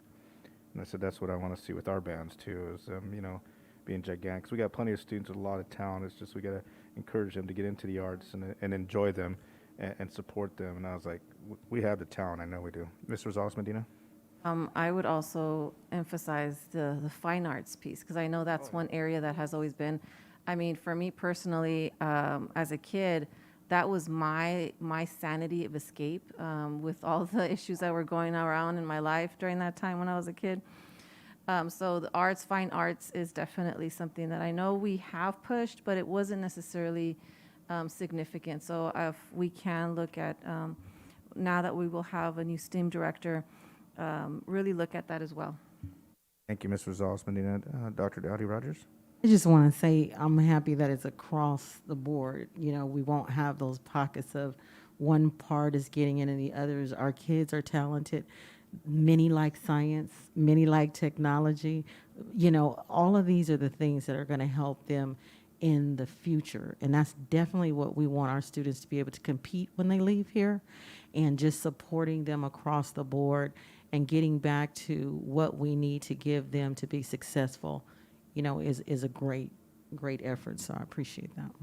Dr. Rogers, I agree. This is an exciting position, and look forward to see who our unbelievable talented person is we bring on board.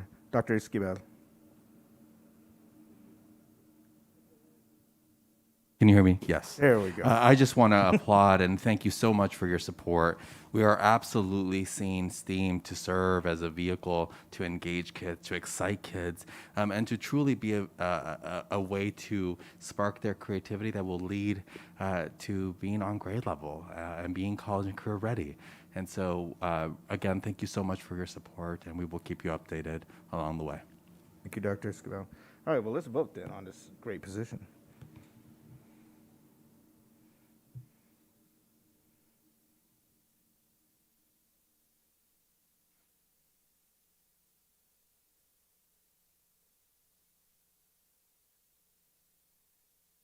All right, motion carries. Let's move on to 13.4. Approval of personnel report number 11 dated December 14th, 2021, which contains actions such as hiring, retirements, resignations, promotions, and terminations. As presented. Second. I mean, a second. All right, there's a motion by Dr. Flores and second by Dr. Rogers. So, any discussion? All right, let's vote.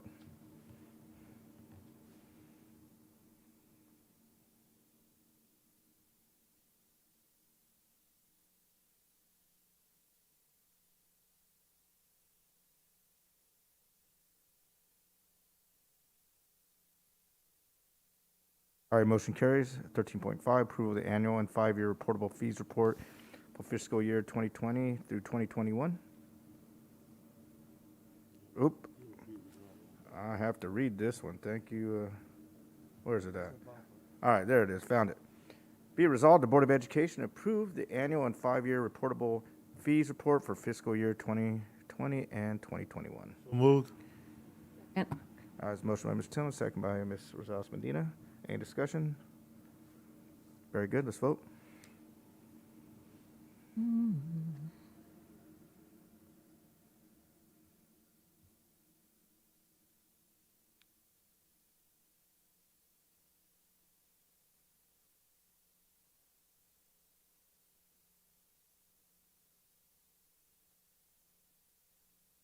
All right, motion carries. We'll move on to 13.6.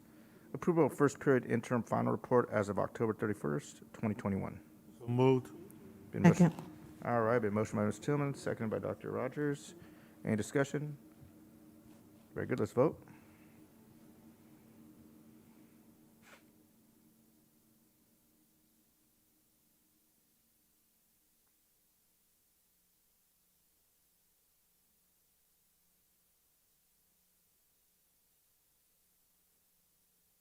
Motion carries.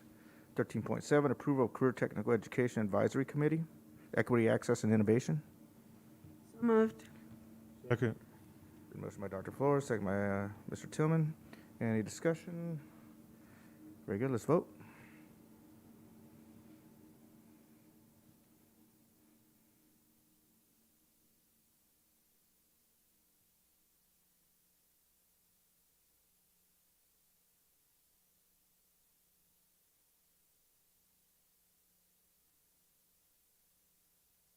Okay, motion carries. 13.8, adoption of the Educator Effectiveness Block Grant Plan. So moved. Second. Thank you. It's been motioned by Dr. Flores, second by Mr. Tillman. Any discussion? Let's vote.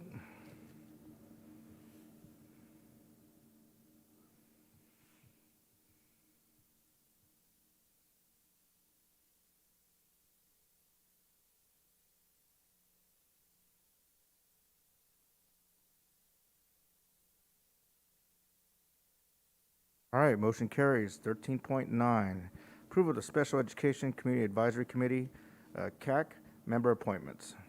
Moved. It's been moved by Ms. Ceballos. Second by Mr. Tillman. Any discussion? Very good, let's vote.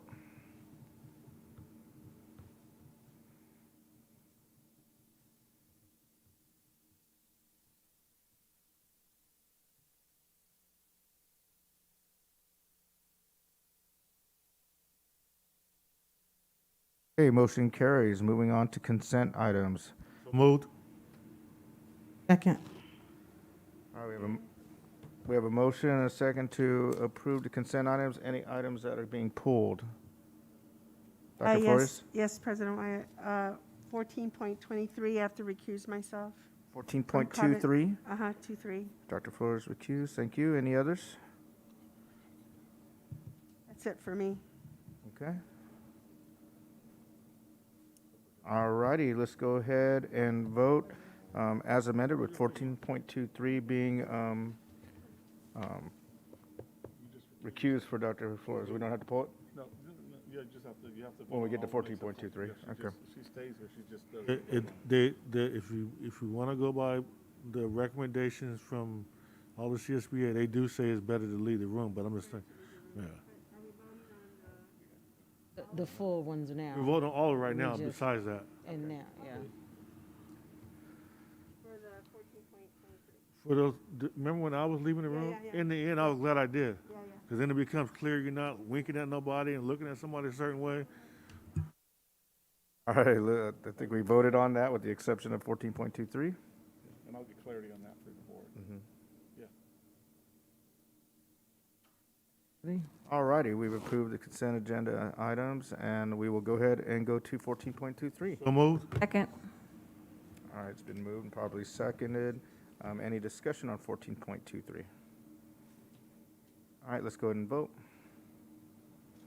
I didn't have time to change it, so can you just do verbal, please? That's okay. Thank you. Starting with Ceballos, Aye. Mr. Tillman, Ms. Abigail Rosales Medina, Aye. Dr. Gwendaddy Rogers, Aye. and myself, Scott Wright. Aye. All right, let's move on. We are moving. Somebody let Dr. Flores back on in. Ooh, we're getting there, folks. We are getting there. I can't believe it. 15.1, staff will review items, updates as requested. Imagine that's quite a list over there, Ms. Ontiveros, so. Yes, President Wyatt, I have about 12, so not too long, but hopefully I captured them all. I know you'll let me know if I missed any. So the first I got was Miss Abigail Rosales Medina, and it was echoed by just about everyone, requested that the board would establish protocols for appointing a vice president. Then Dr. Gwen Rogers later asked for sharing information about how stakeholders could advocate at the state level regarding the vaccine mandates, mentioning a letter that I think you got from CSBA that you wanted to share with us as a model for that. Following up on that, there was a request that we would prepare a draft resolution for the board to adopt in support of parent choice relative to the COVID-19 vaccine. Mr. Danny Tillman asked for that one. There was also consensus across the board for it. Mr. Danny Tillman asked that we would consider encouraging qualified people to get certified as substitute teachers, including inviting several members of the board to join him. Dr. Barbara Flores asked that we would consider extending COVID leave for employees who are required to quarantine for COVID. And the request was also made or echoed by Ms. Myra Ceballos, who requested that we would bring information back to the board about the cost and details Ginger, around that. I also Yes. had put on there retroactive on October. Okay. For last October. I will add that in there. Then Dr. Barbara Flores asked that we would, mentioned that some of the permissions on one of the documents that was attached to the Friday update didn't allow her access. So she wanted to make sure that she could get access to the report that was included. I think it had to do with charter school attendance. Dr. Barbara Flores then asked for to resume the practice of quarterly updates on attorney's fees. Ms. Myra Ceballos asked that we would report on the demographics of employees across the district by different employee groups. Dr. Gwen Rogers and also Dr. Scott Wyatt asked that we would consider setting a stop time for board meetings. Dr. Gwen Rogers requested the demographics on special education students. Dr. Scott Wyatt asked for an update on the mariachi program, as well as an update on the status of student board members. And then Dr. Barbara Flores, and echoed by Ms. Abigail Rosales Medina and Dr. Gwen Rogers, asked that this new STEAM director would explore how we could expand arts and fine arts programming in the district.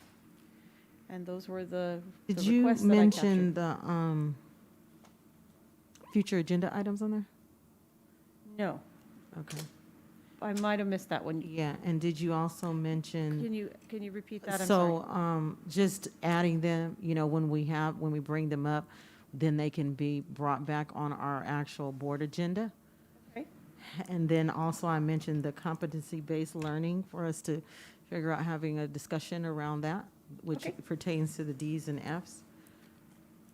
Perfect. I've got them now. Thank you so much. Thank you. Thank you, Dr. Dowdy Rogers. Mr. Tillman? Yes, also in this area, the board, prior to Mr. Irvin coming, and actually prior to COVID-19, we had a list of priorities. And we had 3 different lists. And we put a lot of work into establishing those lists of priorities. I would like to see us bring those back, see which ones have been accomplished, see which ones are still outstanding, and then have the board make sure it's still the same priority. But I think it'll give clarity to the superintendent and staff of what our priorities are already. And I think we should go back to establishing what our top 10 are and moving forward on completing those tasks since That'd be we're great. past the whole COVID thing. But I think it's a great tool that we can continue to use. So I just want to, maybe we can, I don't know if we have to do it, either doing a regular board meeting, even if it's a special board meeting, just to get started again. Here's our priorities, and let's communicate those. And I'm glad you brought that up, Mr. Tillman. That actually, I'd loved when we did that before. It really was a good monitoring tool, and Different from, is that going to be different from the goals, or are you saying, because when you're saying the priorities, No, We it's haven't just really agenda established items, those, but- agenda items. I think that Dr. Dowdy Rogers is right, because goals, priorities should align, in my Had 'em opinion, before. And then there's- with what we're yeah. striving Then to we do with would the know district, what they right? were. But Yeah. then we went a little further, and we Yeah. did have top 10 out of that. And then the future agenda items were kind of added as we had those discussion and broken down by department, so we know who Yeah, was it's by responsible for basically, it. So the template each is executive cabinet. somewhere. Karen has templates. Yeah, we have a template maybe we could look at. But I didn't know why we went away from it, but I really loved it too, so. all right, so Karen, Great- I'll great just, let me communication. just get a copy from Karen and see what the board have done in the past, and that, I could do that, okay.